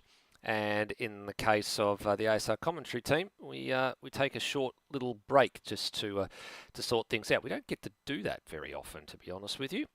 It's one of those nights. We like to try and keep the nights running and ticking along as quickly as possible for everybody's benefit. So we normally don't get a chance to go and have a little bit of a break, but on this occasion we did. Benjamin Roddy Rhodes and Steve DeVries, of course, with you here for the season as we have been. For me, first time to miss a round for the broadcast in several seasons, which is a bit of a first for me. But there's still a couple of rounds left to go. We are, of course, round 8 of the 12 rounds of the championship. Round 9 coming up at the end of the month for the Supercars, August 29th, which will be a 250k race, single race around Sandown, which is actually returning to its roots of the very first race that it actually held in what was the AMS Oz Supercars Championship back in the day, and going back to the single 250k race that it used to be back in 2018. So harking back in history there, some 8 years ago, almost to the day actually. We'll have to go and test the waters and check where that was. And then that brings us up to the 3/4 distance of the season, and then rounding out the calendar, trip to the Bend Motorsport Park on September 19th, Bathurst on October 17th. So that's normally a 3-week gap between rounds, but it's a little bit delayed this year with the Bathurst in the real life, so avoiding the conflicts there for both series. And then the earliest finish to an ASR Supercars season that we have ever had in history, finishing on November the 7th at the Adelaide Parklands Street Circuit. So 4 very different races to come in the final 4 rounds of the season. Rhodey, I guess international round was one of the ones that drivers were sort of looking forward towards, and just seeing what actually came out the other side. What's the out of the 4 rounds we've got left to go, the Sandown, the Bend, Bathurst, and Adelaide? I mean, hard to go past Bathurst. A lot of drivers will say it's hard to go past Bathurst, but what are you looking forward to the most out of the next couple of rounds? I've had good runs of the past at Sandown, but I've also had plenty of times where races that could have gone well have gone poorly, in both IRL and in ASR. But Sandown, Bathurst, I like running Bathurst. I'm just never quick enough there. The Bend will be interesting. We're finally going back to what people would argue is the good layout, and it's going to be a bit fiddlier in part, but also I think it's going to provide slightly better racing. And then look, having Adelaide on the calendar as a final round, it works really nicely for that. So good to have that on there as well. I don't know. I think it's going to kind of come down to just playing it race by race and seeing how things go. I'm just today at that position myself with the point standings where it's. Not every year has been a case of where I've been sitting second fiddle to someone who's better, or I had a really good close fight with Darren back when he was running for Super 3 title. But just with where things are going and with the years that you and I have both been having in Super 3, it's going to take either, I think I did the math, I'm going to have to finish like 3 spots ahead of you at every race from here on out to have a chance of bringing it back into a fight. And the way that you've been going and the way that I've been going, I think I've beaten you maybe twice this year, twice or 2 or 3 times. So to do it every single race going on forward, I don't know. So look, I've also got a team championship we've got to worry about, and to be fair, with where my teammates been, that actually might be a threat this year, given the couple of guys behind us that are putting in a good effort. But yeah, I'm really just running it race by race at this point. So yeah. And that's a fair summation as well. All I want to do at this point is to have some fun. And that's the reason why I jumped into it, because I wanted to have a little bit of enjoyment for a change. And as I said in last week, you work on the things you can control, and you hope that the rest of the things take care of themselves. And that's all you can hope for on a race night sometimes. But the margin is what it is, and all it takes is for a DNF to go either way, and if it goes one way, it would be, as you said, pretty much championship over. Or if it goes the other way, it would be, well, we got a bit closer again. And it's good to go. Personally, I'm looking forward to the Bend, because I've not done any laps there. I've raced the other 3 circuits before, and not the best fan of Adelaide or Bathurst. Sandown's not too bad, but I'm looking forward to something a little bit different with the Bend. being the international layout this time. We spent 2 years around the West layout, and we're going to the longer layout. And well, speaking of long layouts, we're about to do another 21 laps around the 5.8 kilometres of Monza to close out international round. And it's a slightly different front-looking front row of the grid this time around. Will Devenish does have the pole. He had the pole for race number 1, but he had Brenton Foley alongside him. This time, he's got Corey McFarlane, who started on the second row of the grid in race number 1. And he's going to start 2 positions higher in race number 2. Luke Speck's going to start third, and it'll be a pair of Camaros on the second row of the grid. The reigning champion, the number 1, Kurt Stenberg, starting out of position number 4. After that slugfest at the end there with Luke Speck, this man, Mitchell Steele-Allison, and a little bit dropping out of that sort of battle right at the very end there, Scott Murrell in 6th place in the Noatara entry for tonight, and keeping those points ticking along, not just for himself but also those teams. Brenton Foley, the front row sitter from race number 1, has been bitterly complaining about his car in the chat after race number 1, so hopefully they've smartened that car up. Both the PBF Race Engineering Camaros, not very happy cars to drive in that last one. So Foley out of 7th. Egmanis starting out at 8th because he got shuffled down the order in qualifying a bit late, so he covered reasonably well, and was one of the drivers that went a bit long in the pit stop sequence. Lockie Lock dropped back to 9th, and the word on the wire is, and you can see it in the chat there, he had some fuel issues, so didn't put enough fuel in at the stop. So that's, as you're talking about that, Rody, those pit stops, they can make and break you at some times. And Nathan Higginson starting inside the top 10 for PBF by SES.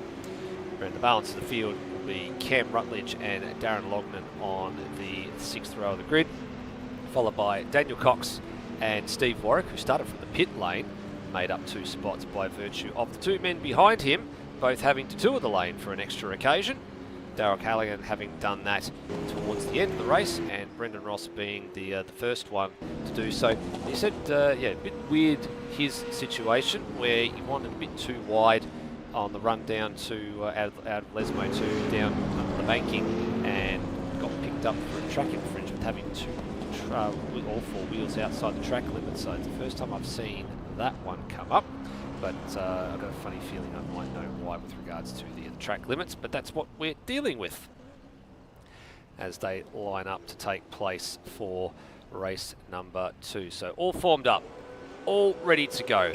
Race 16 of the championship. You can see the lights there. We've got 5 of them. They're out, and we are underway again for another 21 laps. And as you can see there, McFarlane with a great jump and being pushed along by Stenberg. They're going to go 1 and 2 all the way to the front of the grid here. And Steele-Allison, well, he's got to purchase, and Foley has made a meal of that. He's gotten into the race leader as well. I think it was a pinched brake or something for Brenton Foley. The race leaders have been scattered.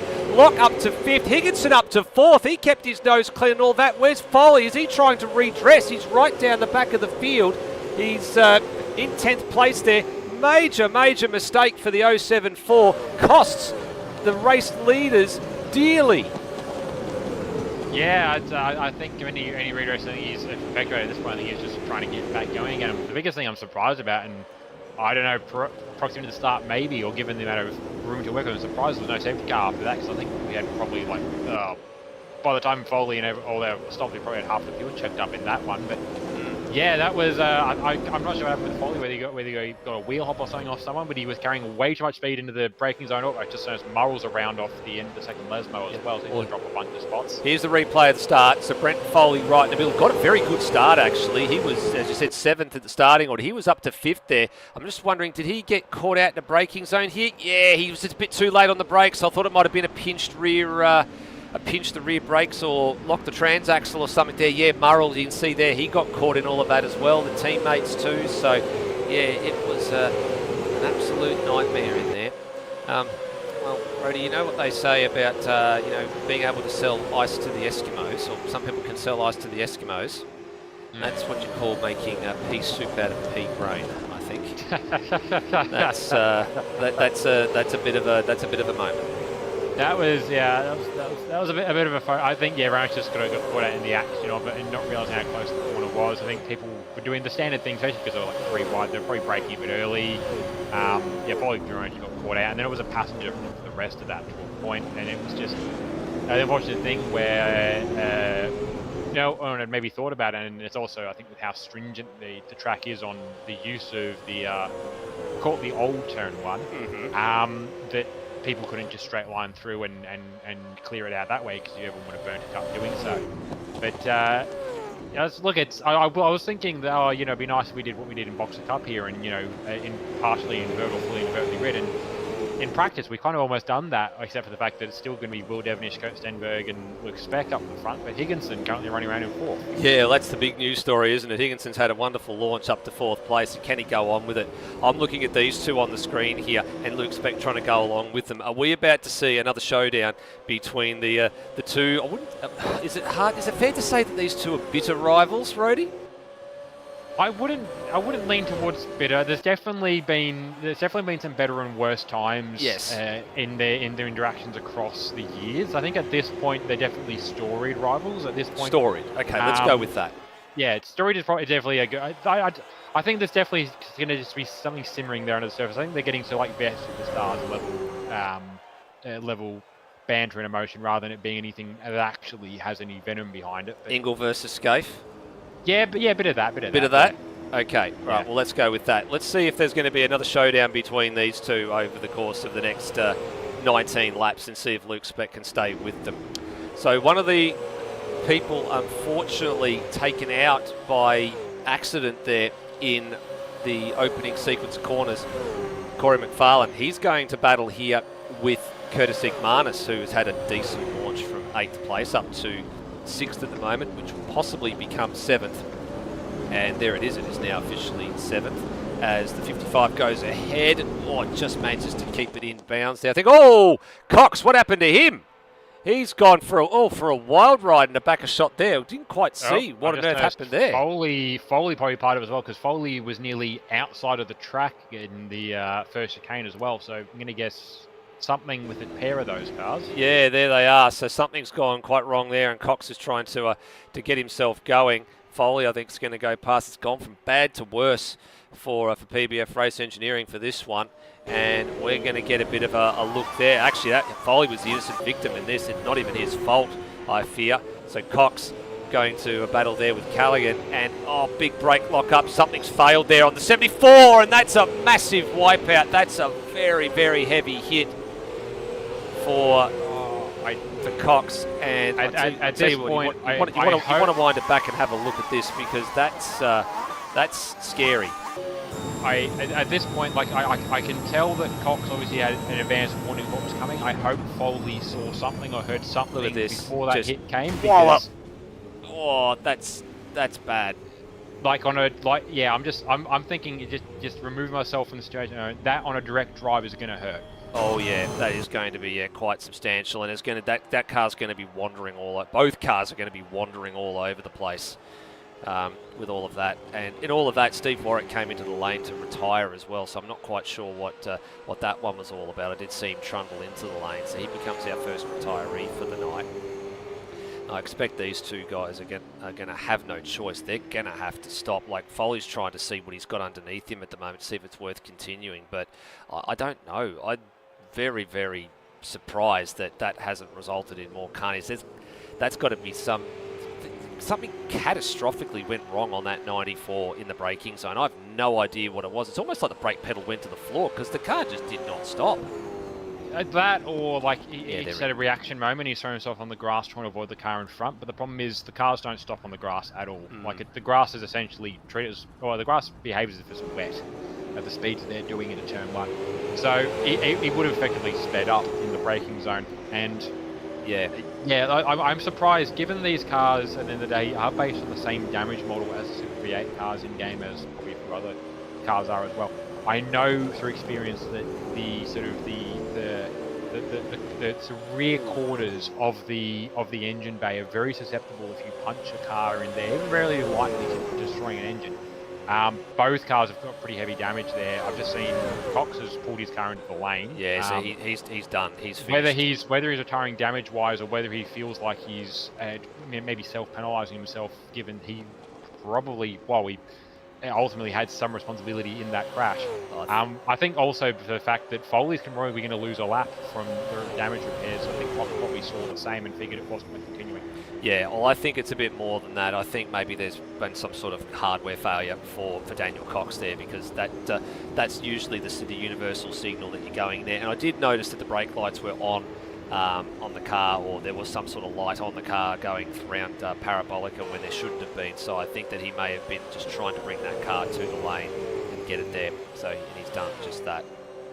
It's Cam Rutledge now under siege from the other PBF Race Engineering Camaro, which is sort of kept a little bit unscathed throughout of all of this, and now trying to launch himself up into 9th place here. Brendan Ross, through he goes in the 46, or the 046 I should say. Oh, got a bit too deep into first chicane, so he'll I think potentially have to cough that spot back up, and yes he does. He stays to the does he, or does he not do it? No, he's trying to wave Cam through. I think Cam's sort of like, nope, you were ahead, you'd gotten past me, but it's all about the consolidation of that pass before you get that done. So let's see what happens there. McFarlane has made his way through on several of the drivers already, so he's up into 4th place now after being one of the parties taken out in the first corner melee. The other, of course, being Mitchell Steele Allison, so he's down in 8th place. So that's burst the doors wide open here for a couple of drivers to really get a good result. Now, McFarlane's going to close in on the 13 of Spec pretty quickly, I would say, because Spec has not been able to stick to the rear of the Stenberg-Devonish engagement, let's call it. And that's probably the wrong word. That's normally when you're putting a ring on somebody's finger. There's no rings going on any fingers between those two, I can tell you that much. But engagement in terms of the battle they are engaged in. And there they are on cue, going through Parabolica on lap 5. So, as I said, this is shaping up to be a little bit of those, one of those classic showdowns we've seen on a few occasions. How aggressive do these two want to get? And at the moment, I tell you what, they're not engaged in being aggressive. I think they're happy to work together and build the margin. I'm surprised that Stenberg didn't follow through on the pass there, but he maybe just realises it's not a bad idea just to stay with Will here and just, get the car out from behind Will's rear upper bar and rear wing and get a little bit of cool air on that nose and maybe just truck along at the moment, because they are continuing to pull away from Luke Speck, so why not? It's actually not a bad decision to make. He's realised that, okay, we can work together. I'm happy to sit here because Will's much faster at the moment. I mean, what it is going to allow Kurt to do, not only perhaps if he feels like he's missing a tenth somewhere here or there to maybe pick that up from following Will's lines, but also what the Zay is actually going to do for him is potentially allow him to extend a little bit further than he might wanted to in the pit stop. Might crucially mean that if he wasn't sure of it before, he is now going to be more confident that he can go as long as Will's going to go, because I think the feeling very much is, at least at this point in the race, even though he wants to beat Will, he needs to stick with Will. He needs to pit with Will. He needs to come out with Will. With whether Will's going to pull the same sort of magic or whatever it was, to hear how much of that was Will, how much of that was Corey, we don't know just yet. But whether that's going to come in this pit stop, that could blow this hole entirely wide open. But at least as things sit, Kurt's going to control what he can control. He needs to stick with Will for as much of this race as possible, which includes pitting with him. And following him around like this does ensure, one other thing as well, following him around ensures that Will has to, Will basically tell him when to pit, because if he gets in front of Will can duck out without notice, and Kurt's left by himself. Yeah, well, this is going to be one of those things that I'm sort of looking at, and being in 2nd place, it's not a bad spot to be. There's a couple of different strategy options here. Like you can follow, if you feel you've got something underneath you, you can play the possum game. You can follow around in Will's wheel tracks, and then you can just box when Will boxes and come out and then continue the battle and see how you go. If you think you've got the car underneath you, that you can pass him out on track, you take that option. The other option you've got for Kurt Stenberg is the old Formula 1 strategy that you hear on the radio often, and it's called box opposite, which means if whatever he does, you don't do, or whatever he doesn't do, you do. And you pick that call. So if Will goes around, so let's say we get to sort of lap 10 or 11, and Will hasn't gone into the pits. Instead, he does the complete opposite. He gets the undercut, gets the benefit, gets out, and he's the leader of the race at that particular point. But then you've got to play the defensive argument. Yeah, so that's the juggle to play. I was just having a look through the field, and I've just noticed that Logan's out of this race as well.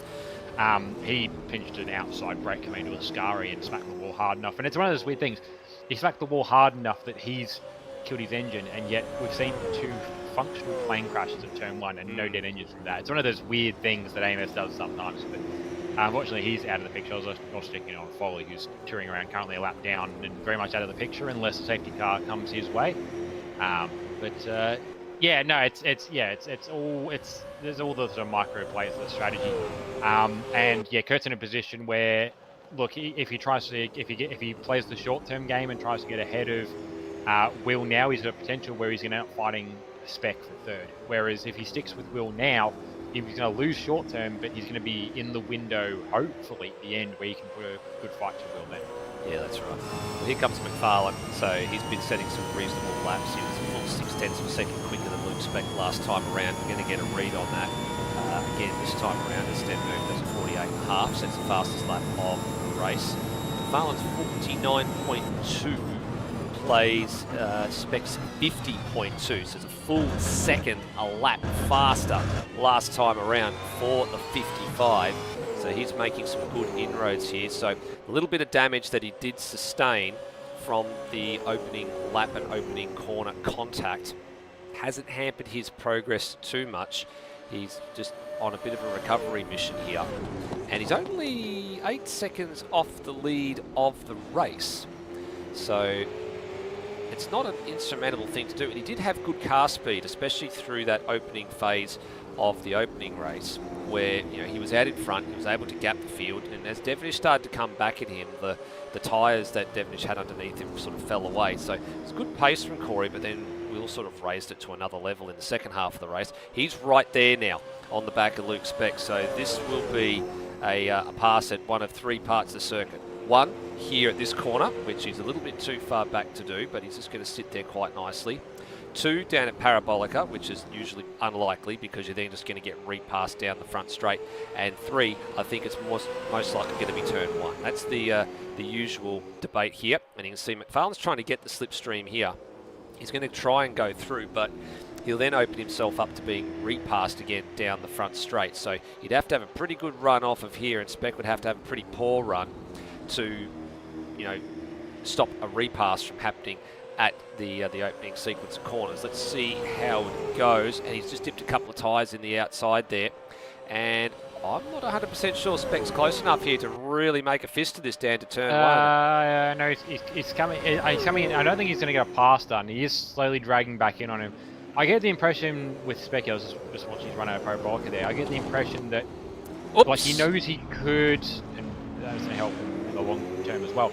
I think in Speck's case, I think he knows he probably could run with McFarlane and try and make something more of it. I think McFarlane's trying to maybe, I think he can, I think he's trying to give the time up. And basically right back in front of Speck. He's sorted that out. Yeah, and as we were saying that, Igmanis did exactly the same thing. He was challenging Higginson there, and he actually just outbraked himself and had to go through the traffic cones on the straight runaway, which is the shortcut through turn number 1 and 2.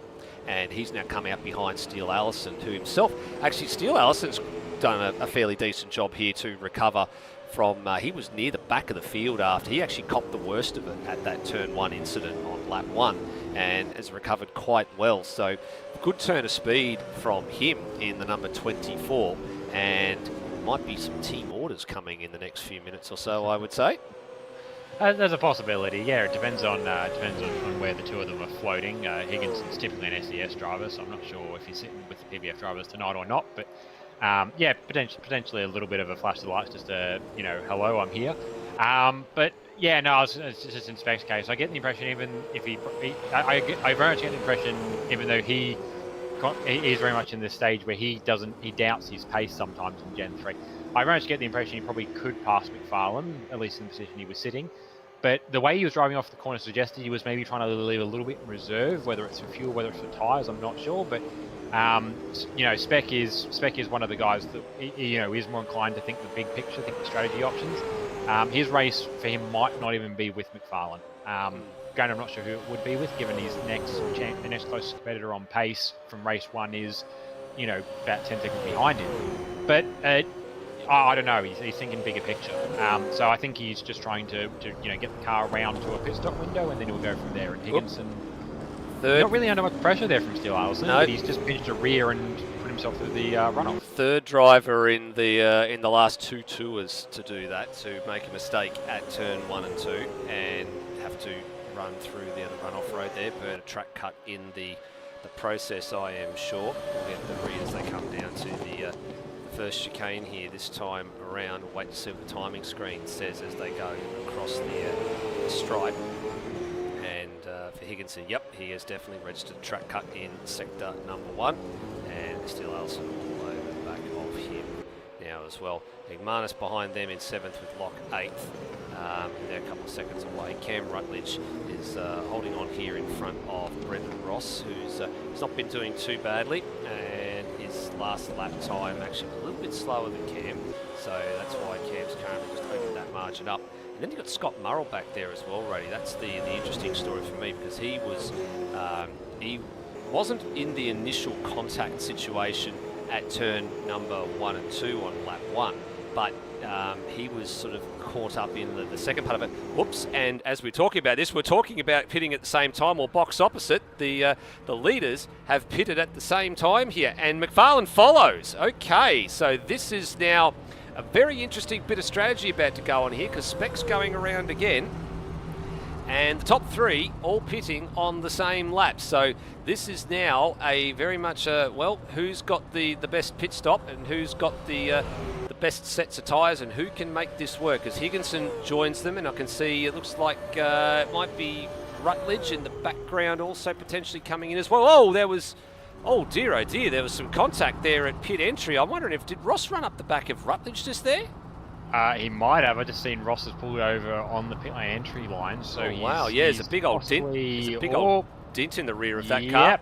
And he has. He was either 2 or all 4 wheels locked, trying to get it stopped. Not too different to what I saw from Murrell in race 1, but a lot bigger. He basically, as soon as he turned in, he was locking the brakes up.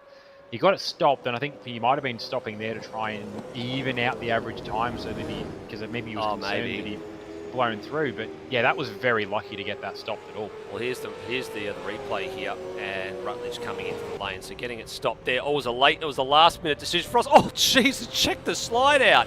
Yeah, that was a fair old whack there, I think, as well. And Rutledge actually gets the drive-through penalty as well, to make matters even worse, because he's been hit from behind, and that would have put him substantially up over the speed limit. That's absolutely rotten luck for the 015.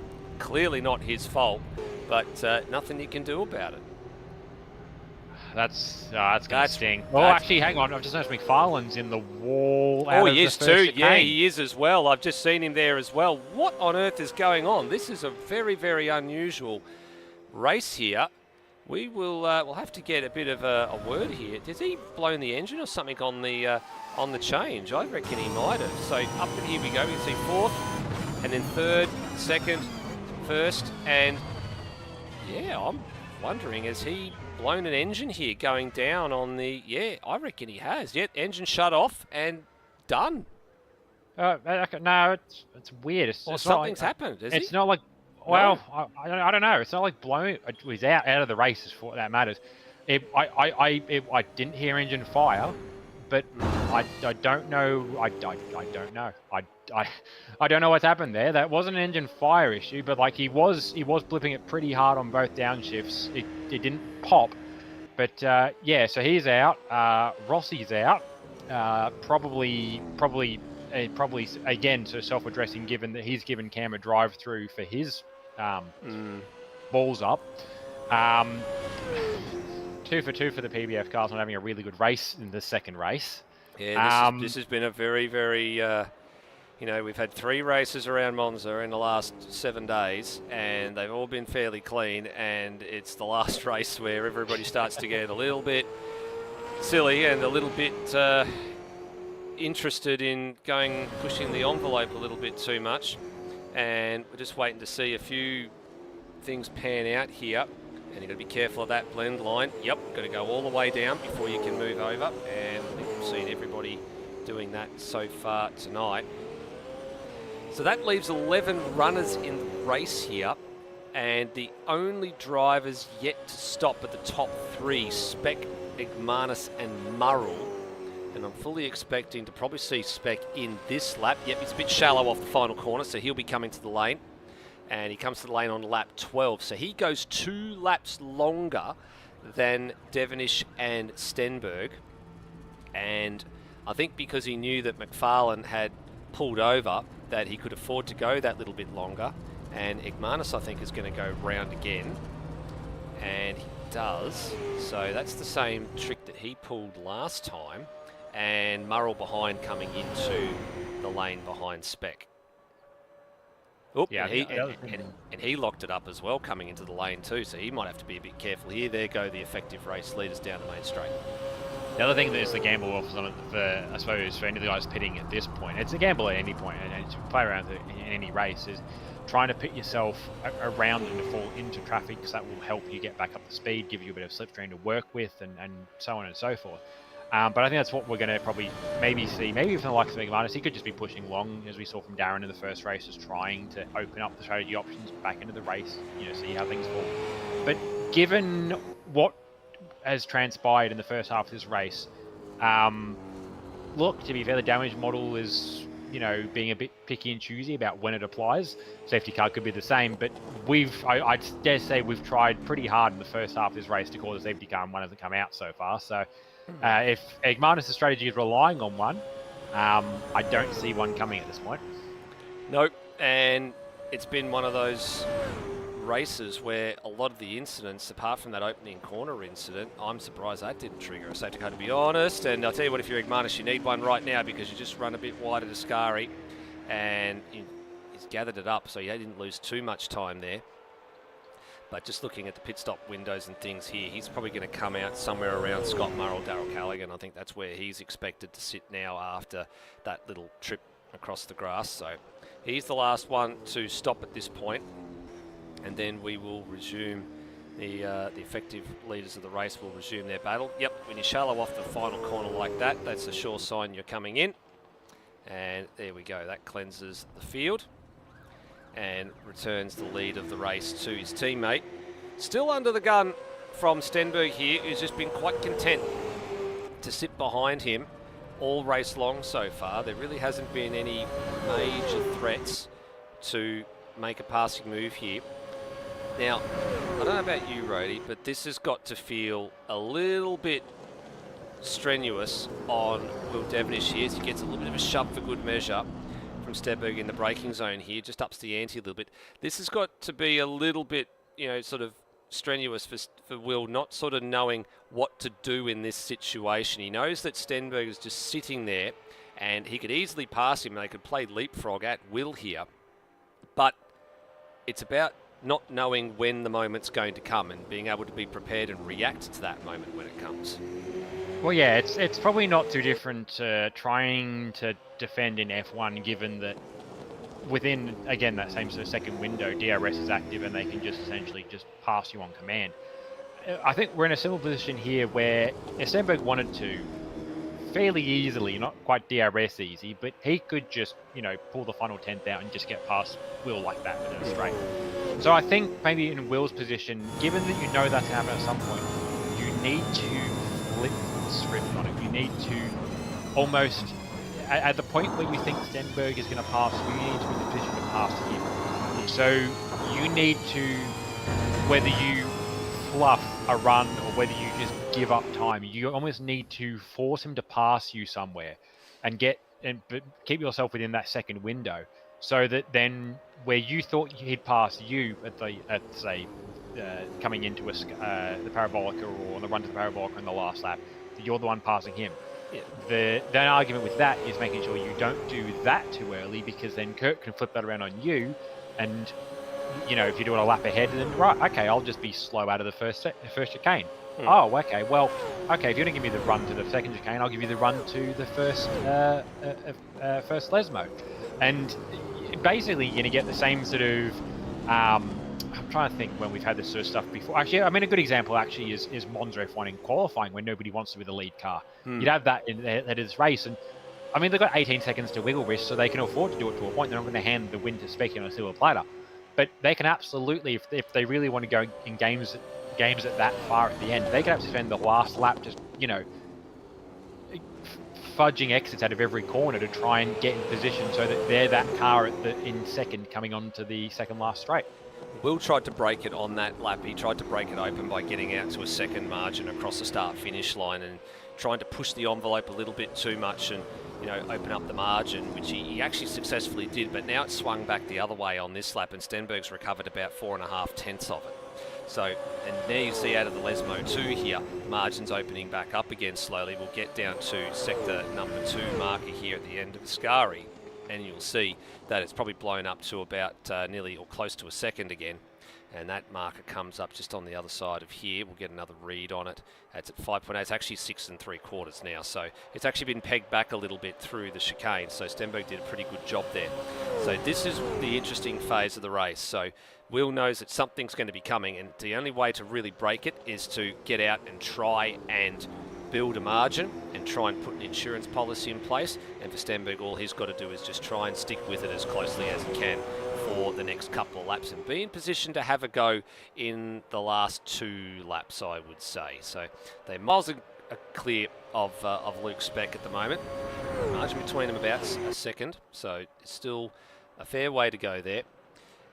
And as I said, 20 seconds back to this man, who himself has got about 9 seconds in his pocket over the PBF by SES pair of Steele Allison and Higginson. They'll just start to, there they are, just start to emerge into the back of the shot, and Steele Allison has got the high ground here and has managed to get past Higginson, and I would say is the faster of the 2 cars. Has definitely been the quicker of the 2 cars all night long, and they're going to use this to good effect here. Oh, I was about to say they're about to use that to good effect, and Higginson, almost on cue, decides he wants to invoke the old commentator's curse by nearly wiping out his teammate in the process. I'll tell you what, that would have sent a scare through the camp. Yeah, that's yeah. No, I was just doing stats, and I was just trying to do a bit of math on the screen, just looking at the time gaps for the leaders, and I think there's definitely some managing going on from Will, because he's slower than even the likes of Egmanus through the first sector. Egmanus is running in clean air, relatively speaking. He's got 3 seconds of the car in front, about a second and a half of the car behind, 2 seconds. So Egmanus is getting no toe through the first sector, and he's still quicker than Will. So Will's very much managing that first sector, trying to, again, it's probably the argument of if he sees a pass coming, so he sees probably no argument, unless he can manage it in coming to the start finish line, he sees no argument in pushing that much harder, trying to make the gap 1 second.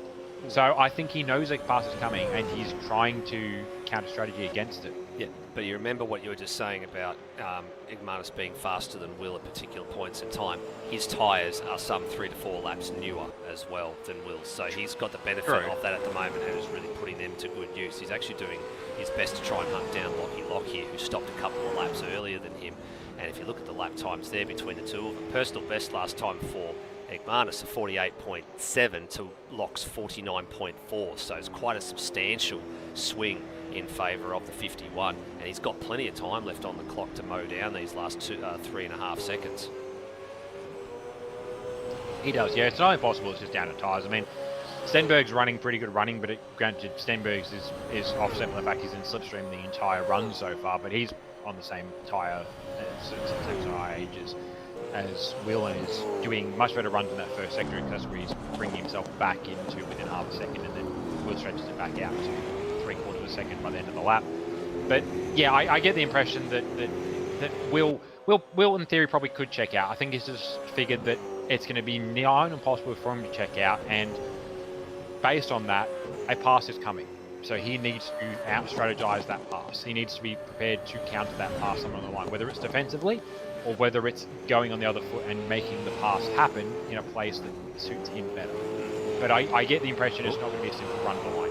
Tell you what, that's a track cut burnt by Scott Murrell, and that was kind of as blatant as you ever saw on the camera there at the Della Roggia chicane. He definitely will have burnt a track cut by doing that for sure. And yep, the timing agrees with us on that one. Murrell pushing quite hard here to try and catch Igmanis and make this a nice, interesting little fight as Igmanis tries to bear down on Locke and Murrell tries to bear down on him. With what we got left on the clock. 4 laps after this one for the lead lap runners. In fact, the leaders have just started their 18th lap as they head around, and still only separated by about 5/10 or so. Keeping a very close eye on that one to see how that finishes toward the end of this race. Just the 11 runners still remaining. So behind Murrell, it's Cam Rutledge, CRE Answer Motorsport 15, the sole one of the 2 cars from that stable remaining. Darryl Callaghan just plodding along here in 10th place, the Paint Doctor number 6, and then Brent Foley a lap down, and he's not at risk of being any lap traffic, I think, in the next little while. The race leaders are within reasonable distance of him behind, but they've still got a fair old way to go. He won't be lapped again before the end of the race. In fact, Darryl Callaghan, I think, is going to be the one that's going to be at risk of being lapped before this one is over. Foley is going around again there. He's actually will have served the penalty, the pit stop anyway, because he would have come in for the damage repair. So he's ticked all those boxes.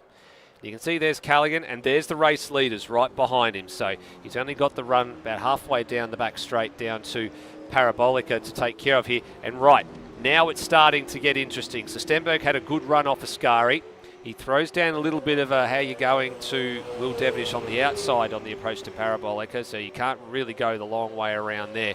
You want to be on the inside because that gives you the inside running all the way down the front straight up to turn number 1. But the die is big cast here, and now Will Devenish's his moment has arrived. It's a case of, well, game on. Yep, it's that old Bathurst adage of just trying to make it to that last pit stop window, and then the racing actually kicks on from there, and we're in that position now. We've got 3 laps to go, and it's now they're definitely starting to look a little bit more energetic. Definitely Kurt's starting to now probably start to size up his options for the pass that he feels is necessary, the pass that he feels will achieve him the win. And Devenish, I would imagine, in the inverse, is keeping an eye on Stenberg to seeing where he wants to make the pass and seeing maybe where he can force the pass to happen. Yep, up to Lesmo 1 and 2. So both cars tucking quite nicely on the apex there. You can see the Camaro is nice and close now under the rear wing of the 15. Now going to get a little bit of a draft assistance down here from the Darryl Callaghan machines. Damage on the front right-hand corner there. Stay left and get a little bit of a draft assistance. That's good driving for the lapped car. And through go the race leaders. It's all about being predictable as lap traffic. Keep saying it time and time and time again. We've seen some really bad incidents over the years where drivers aren't predictable. And, you know, if you be predictable, you either stay on the racing line and let them go around you, or you move over early enough to indicate to the faster cars that they can have the racing line. So through we go into Parabolica. 2 more laps to go after this one. And on board the Stenberg machine. Watch here in the draft. About half a second, the deficit here. You can see it. The car just starts to get a little bit bigger in the front mirror there, or the front window there, and then closing right up in the braking zone. Stenberg very, very good through turn number 1 and 2. Look how much time he gained, Rhodey, in that opening couple of corners. He gained a fistful of time through the Della Roggia chicane. Sorry, the Renifilio chicane. Yeah, mixture of just, I suppose, his assertiveness, his confidence through that sector, and also just the toe that he's getting through. And that's the great thing, even when he's made little mistakes in corners, like he nearly a little bit unsightly there coming to the corner, but even with a poor run, he's still able to make something of it because he's got that slipstream, a little bit of extra tow along, a little extra tug along from the car in front, which is keeping him in the window where he can experiment for the next little while. He's running out of time, but he's still got a lap and a half where he can experiment. He can try different things with the car and see what works and what doesn't, see what he needs to try and unsettle Will. Because even if he makes a small mistake, he's still going to have that toe coming down the back straight. He's pretty close now. He's coming down. It's less than a quarter of a second. I think it's the closest it's been all race. Certainly is, under the banking for the second last time into Ascari. Just looking at how these cars are dancing. Great shot from the helicopter there, just showing you how they are trying to tiptoe around Ascari. They don't want to have the rear end step out, because that gives you a really good run off that corner down here to Parabolica for the second last time. Stenberg on the outside, looking for a deeper cutback into the corner. So made Will take a shallower line here. This is what it's all about. If you can take a shallower line, you're compromised on the exit. You can't get on the power early enough. If you take that later, normal traditional line, you can get on the gas a bit earlier. That gives you good exit speed here.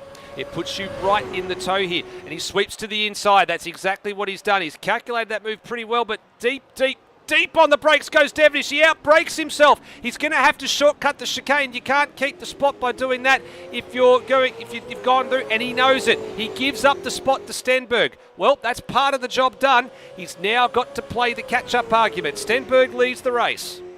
Yeah, but now comes the counter argument of, I wouldn't say that was necessarily thought out and planned, but Kurt was planning on probably putting a pass into Parabolica this lap through. What's this do now for Kurt Stenberg? He was probably planning on attacking the rest of this lap. Now he's having to defend. And for Will, maybe this was planned, maybe it wasn't, but now Will gets to be the attacker. Yep, that's exactly right. The shoe is now firmly on the other foot. The attacker has become the defender has become the attacker. Let's see what happens. Out of Lesmo number 2 and down the chute under the banking for the final time to Ascari. It's not going to take place here. If it's going to happen, Will probably try and send it at the final corner. Stenberg playing the defensive argument. He's got to leave in the required cars with where the space that he does on the approach to Ascari. Will looking for the same thing that Stenberg did to him, but he can't do it out of Ascari. He's actually lost a little bit of ground here. He's lost a lot of ground coming out of Ascari. Stenberg gained about a car length and a half now. Down to the final corner for the final time. If it's going to happen, it's going to be a Hail Mary, but I don't think he's going to launch it from that far back. And the defending champion should hang on from this point onwards, all barring a poor exit from the final corner. He's driven it straight. He's driven it well. He gets the power down, and he will take the second race of the day and the final race of the day. Strike 1 for the championship leader, strike 2 to the defending champ. What a great exchange between the two of them in the latter half of the race. Great strategy, great car positioning from Stenberg to take the victory in that one. Was, yeah, very well run, and I think Will's race was probably done there where he tried to get a move done before Ascari. He ran the outside there. It's really only a one-line corner. Even one line, you find yourself running wide there with where the tyres were at. I think Stenberg knew what he was doing, letting Will go for a move there, because it was never going to work for Will. His best shot was to wait until they got through Ascari, get a run down towards Parabolica and make a move there, much as Stenberg feigned in doing the last lap through. So really well done by the pair of them. Ultimately, great strategy work by Stenberg to know when he was able to open the door and get the driver next to him to try and make a move. Great finish there at the end there for Spec third, Steele Allison fourth. Higginson survived from fifth. He was starting to sink back towards Igbarnison Lock pretty badly, actually, and he's just hung on for fifth place. So that's a 5-spot gain for him, and he gained most of that in the opening lap melee where he kept his nose clean and he managed to hang on. So good result for him. Igbarnison just comes up a little bit short for sixth. Lock in seventh. And Murrell, who was looking set to challenge those guys, was starting to catch up. He made a couple of mistakes in there, it appears, and he didn't quite join that party, so he finishes 8th. Rutledge for 9th, and then Callaghan 10th, and Foley 1 lap down in 11th. Callaghan also 1 lap down at the end of the day in 10th as well. But a big difference in that race compared to what race number 1 was, with the 5 retirements. The McFarlane one, the most bizarre of them all, exiting the pits and then just pulling over. Brendan Ross, after running into the back of Cam Rutledge. Darren Lognan, not sure what happened to him, but I think you said he may have had some contact with a fence at some point. Cox in a big incident with Brenton Foley at turn number 1, possibly a hardware failure. And Steve Warwick said he was taken out as well, sight unseen to our cameras. So we're not sure what happened there. But race number 1, everybody got home. Race number 2, we lost close to a third of the field. Yeah, that was really unfortunate the way it's all played out. But look, it's one of those things. Monza, we've known this from the past. Monza produces fireworks. Generally, it's been of the cleaner variety. But to be fair, in the same breath, we've had races where I've been the cause of 2 of them. But we've had races where we've had broadcasters / admins texting drivers mid-race to tell them to get off the track because they were a hindrance. Yeah, that was me. And that was you to me. And we've also had drivers running around at 10% of the race pace under safety car because they're waiting for the pit lane to open, which was me, and affecting everyone else's strategy in the process because they couldn't pass me. Look, I'll be honest. I think a lot of what happened in that was accidental. I did actually catch on replay what happened to Steve Warwick, and I think it was just the awkwardness of too many cars trying to fight for the same bit of track and somebody being sort of caught out by where Steve was braking relative to where they were braking, and just in a position where the overlap and the tightness of the field meant that if Steve broke any earlier than the car that was following him, he was going to get sent off the track. I think it was just maybe a bit unfortunate positioning, and there was overlap, but it wasn't quite overlap. It was just a bit messy. The 2 we did see at turn 1, Foley got caught out, ran into the back of Steele Allison. AMS did the AMS thing where, despite the fact that Steele Allison got drilled, his car was perfectly stable and Foley got rotated. And then Foley was a passenger, and Cox kind of the same thing. We didn't quite see the minutiae of what happened there, but just, again, getting onto the grass on the inside at 1, and at that point you're a passenger. And at that point, like, Foley's clearly got around to finish the race, so he's been pretty lucky on that instance. But even in sim, that's going to be pretty scary to just flick your head to the right or look in the right-hand mirror and just see a blur of white and about 6 other colours just come flying at you at something in the region of 200 k's an hour.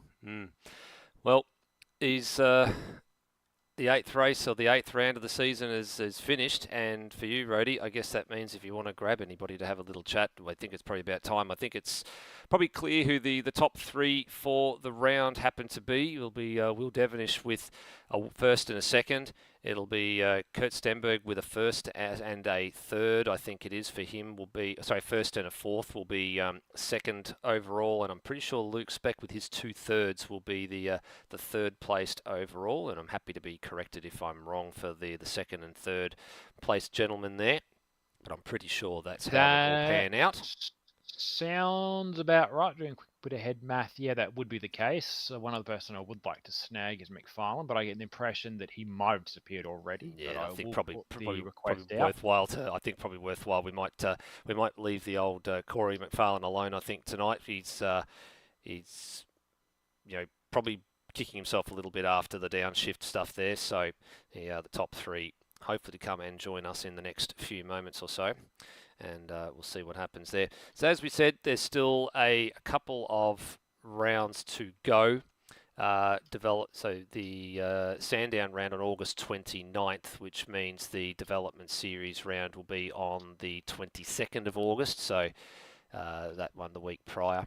And then the Bend Motorsport Park on the 19th of September, which means the Development Series round is on the 12th of September.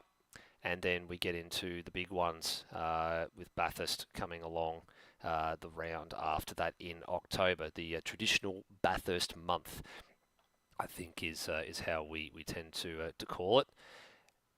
So that's what the chart ahead, or the pathway ahead, sort of is charted for the moment. And we have our top 2 that we have with us for the opening or for the interviews so far tonight. So, Roddy, we may actually start top down tonight, if we may, please. And we will start those procedures. Of course, that means it's Will Devonish. Yeah. So, Will, pretty good run tonight. Pretty tidy run in that first race. Able to check out ahead of McFarlane after the pit stop. But that second one made to work for it, and in the end didn't quite go your way. Yeah, the car in the very first race, first stint was rubbish, and then it was an absolute dream after the pit stop. And then the second race, it was the other way around, so it didn't quite work out. Um, but yeah, like, oh, yeah, there was some really good racing. And I think when people say rubbing is racing, that's what we were talking about. We're bumping here and there, but there's absolutely no panel damage. Like that was fantastic racing. Yeah, well, we'll lead into the panel damage just quickly because I do believe from where you were sitting in the grid, you had some view of it. What was your view of the start of race two? Yeah, so I think it was Foley or Rossi. They both had the same car, but yeah, they had a blinder of a start. Went down the inside, and I broke late, and they hadn't braked by the time I was braking, so I knew something was going to happen. So tried to pull the car up as much as I could, and that worked out. I think Kurt did the same thing, and we both came out unscathed, and I think it was a 3 or 4 second lead by turn 3. So yeah, well, it was always going to be a 2-horse race by after lap 1, pretty much.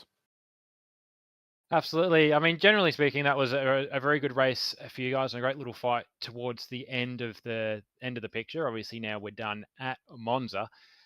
Next round, we'll return to the Australian shores and we're heading over to Sandown. What's your thoughts? Well, oddly enough, it's 2 tracks that are pretty similar. They're straights. So yeah, we had a good setup tonight, and probably can transfer it over and be good next round as well. Sierra in general, we're always pretty good around Sandown. So yeah, looking forward to it. Absolutely. Well, great work yourself tonight, Will, and we'll catch you in a few weeks' time at Sandown. Thank you. Moving on to second place for the round. It comes as a result of fourth in the first race and a win in the second one. And Kurt will mention that his car was playing funny buggers a little bit there in stages of that race. I get the impression your first race was a lot of the same. Yeah, I made changes to my Townsville setup for qualifying. That was what I didn't really get much prep for this round, so that's what I raced. I was going to race on, and it was really quick in quali. Like, felt fantastic. I just didn't really get a lap in. I didn't really get a decent lap in, so we started P3, and then yeah, whatever it was in the first stint, it was an absolute dog. It went from oversteer on exit to understeer. I couldn't even do flat out through Curva Grande. Like, it was dreadful. I don't know what the bloody problem was with it. So from that point onwards, I basically just tried to survive that first race. Like, I had a really good battle with Stu Allison and Mitchell. It's strange. It probably looks like like I was driving really aggressively, but it probably I thought I was faster than I was, but clearly I just couldn't get it to happen. So yeah, it was a bit disappointing, but we made up for it. I made a few changes, went back to what we ran at Townsville, and well, I still don't think we were faster than Will, definitely, but the race just played out in a favour that favoured us, which was fantastic. Absolutely. Well, we'll try and lean into the mind a little bit of the driver at the end of that second race. Uh, my lead, and I think our lead going into after watching that from our point of view, was that you were sizing up for a move into parabolic on the last lap. First of all, was that the case? And if it was, what did that do to your planning then when Kurt ran wide and gifted you the spot at the first chicane? I just knew that as soon as I saw that was my plan. I will say, like, I decided that Will was faster than me after I saw all the skittling at turn 1. Um, I knew I wasn't fast enough to drive away, and Will was going to race me in draft. And I went, well, I know how powerful the draft is here. I just have to stay in his draft. And I went, I'm going to copy his pitch strategy. I'm just going to try and feel safe. I'm going to copy everything. I did try to race him a bit and see what my pace was like, but I thought, nah, pace isn't that great. We'll sit there, and yeah, I was waiting for the last lap for a move. Maybe not Parabolica, but somewhere on the last lap. And well, it just happened to happen where it did, and I went, well, I just have to drive the most perfect lap here to make sure he can't get back at me, because if he gets even within half a second, he's going to draft, and then it could end in tears. So it was just minimizing risk from that point. I was very surprised that he made that mistake. He drove flawlessly most of the night, so I was very shocked. But hey, that's racing. It was fantastic. Like, I really enjoyed that. That was That was so good. Like, you're both driving at the limit there for 21 laps, and nobody gave an inch. And everything Will said about battling, it was fantastic. I can hear your smile there, Kurt, which says a lot about how the race went. Great work by yourself tonight. Actually, before I get into that, what's your thoughts going into Sandown? Well, it's funny, like, even tonight, we struggle on the soft tyre. Like, I struggle on the soft tyre in this mod. I don't seem to get it to break. I struggle with many things with it. And it was evident again tonight, despite us getting the win. So, I don't know, that's going to be a challenge. But I feel if we go back to the setup direction that we had at the previous round, that we ran tonight in the second race, we'll be okay. But, yeah, I know Will's very, very good there. It's probably his best track, so I don't know what we're hoping for, but if we can get a result, that'd be great. I think we might be looking further on towards Bathurst to see if we can get another win. Absolutely. Well, great by yourself tonight, Kurt, and picked up some good points there in the end and had some fun doing it. And we'll catch you in a few weeks at Sandown. No worries. Thanks, guys. Good to be on the top step again. I'm smiling so much. And moving over to our third place for the round, and from a driver who we won't mention the conversation we had earlier in the week, Specky, but dare I say this might have provided you an answer, but Yep. third for the round and still comfortably running along second in points for somebody who reckons they're not all that good in a Gen 3 bit of kit. So not a bad night for you at all. Yeah, no, that was wicked fun. That first race, that 4-man battle pack was some of the best racing I've seen all year. In general, I think no one was budging. It was hard, fair. And then the second race it was pretty lonely, but I'm not going to be mad about that. Absolutely. Well, yeah, your first race, we can lean more into that because your second race really, you had a chance to run with McFarlane for a bit of that, but you went longer than he did in the pit strategy. And then we don't actually know what happened to McFarlane. He pulled over. We suspect maybe an engine failure of some sort, but we weren't quite sure. But that really sort of put your race in the bin for race two. But race one, that little sort of almost NASCAR battle pack you guys had going, what was that like?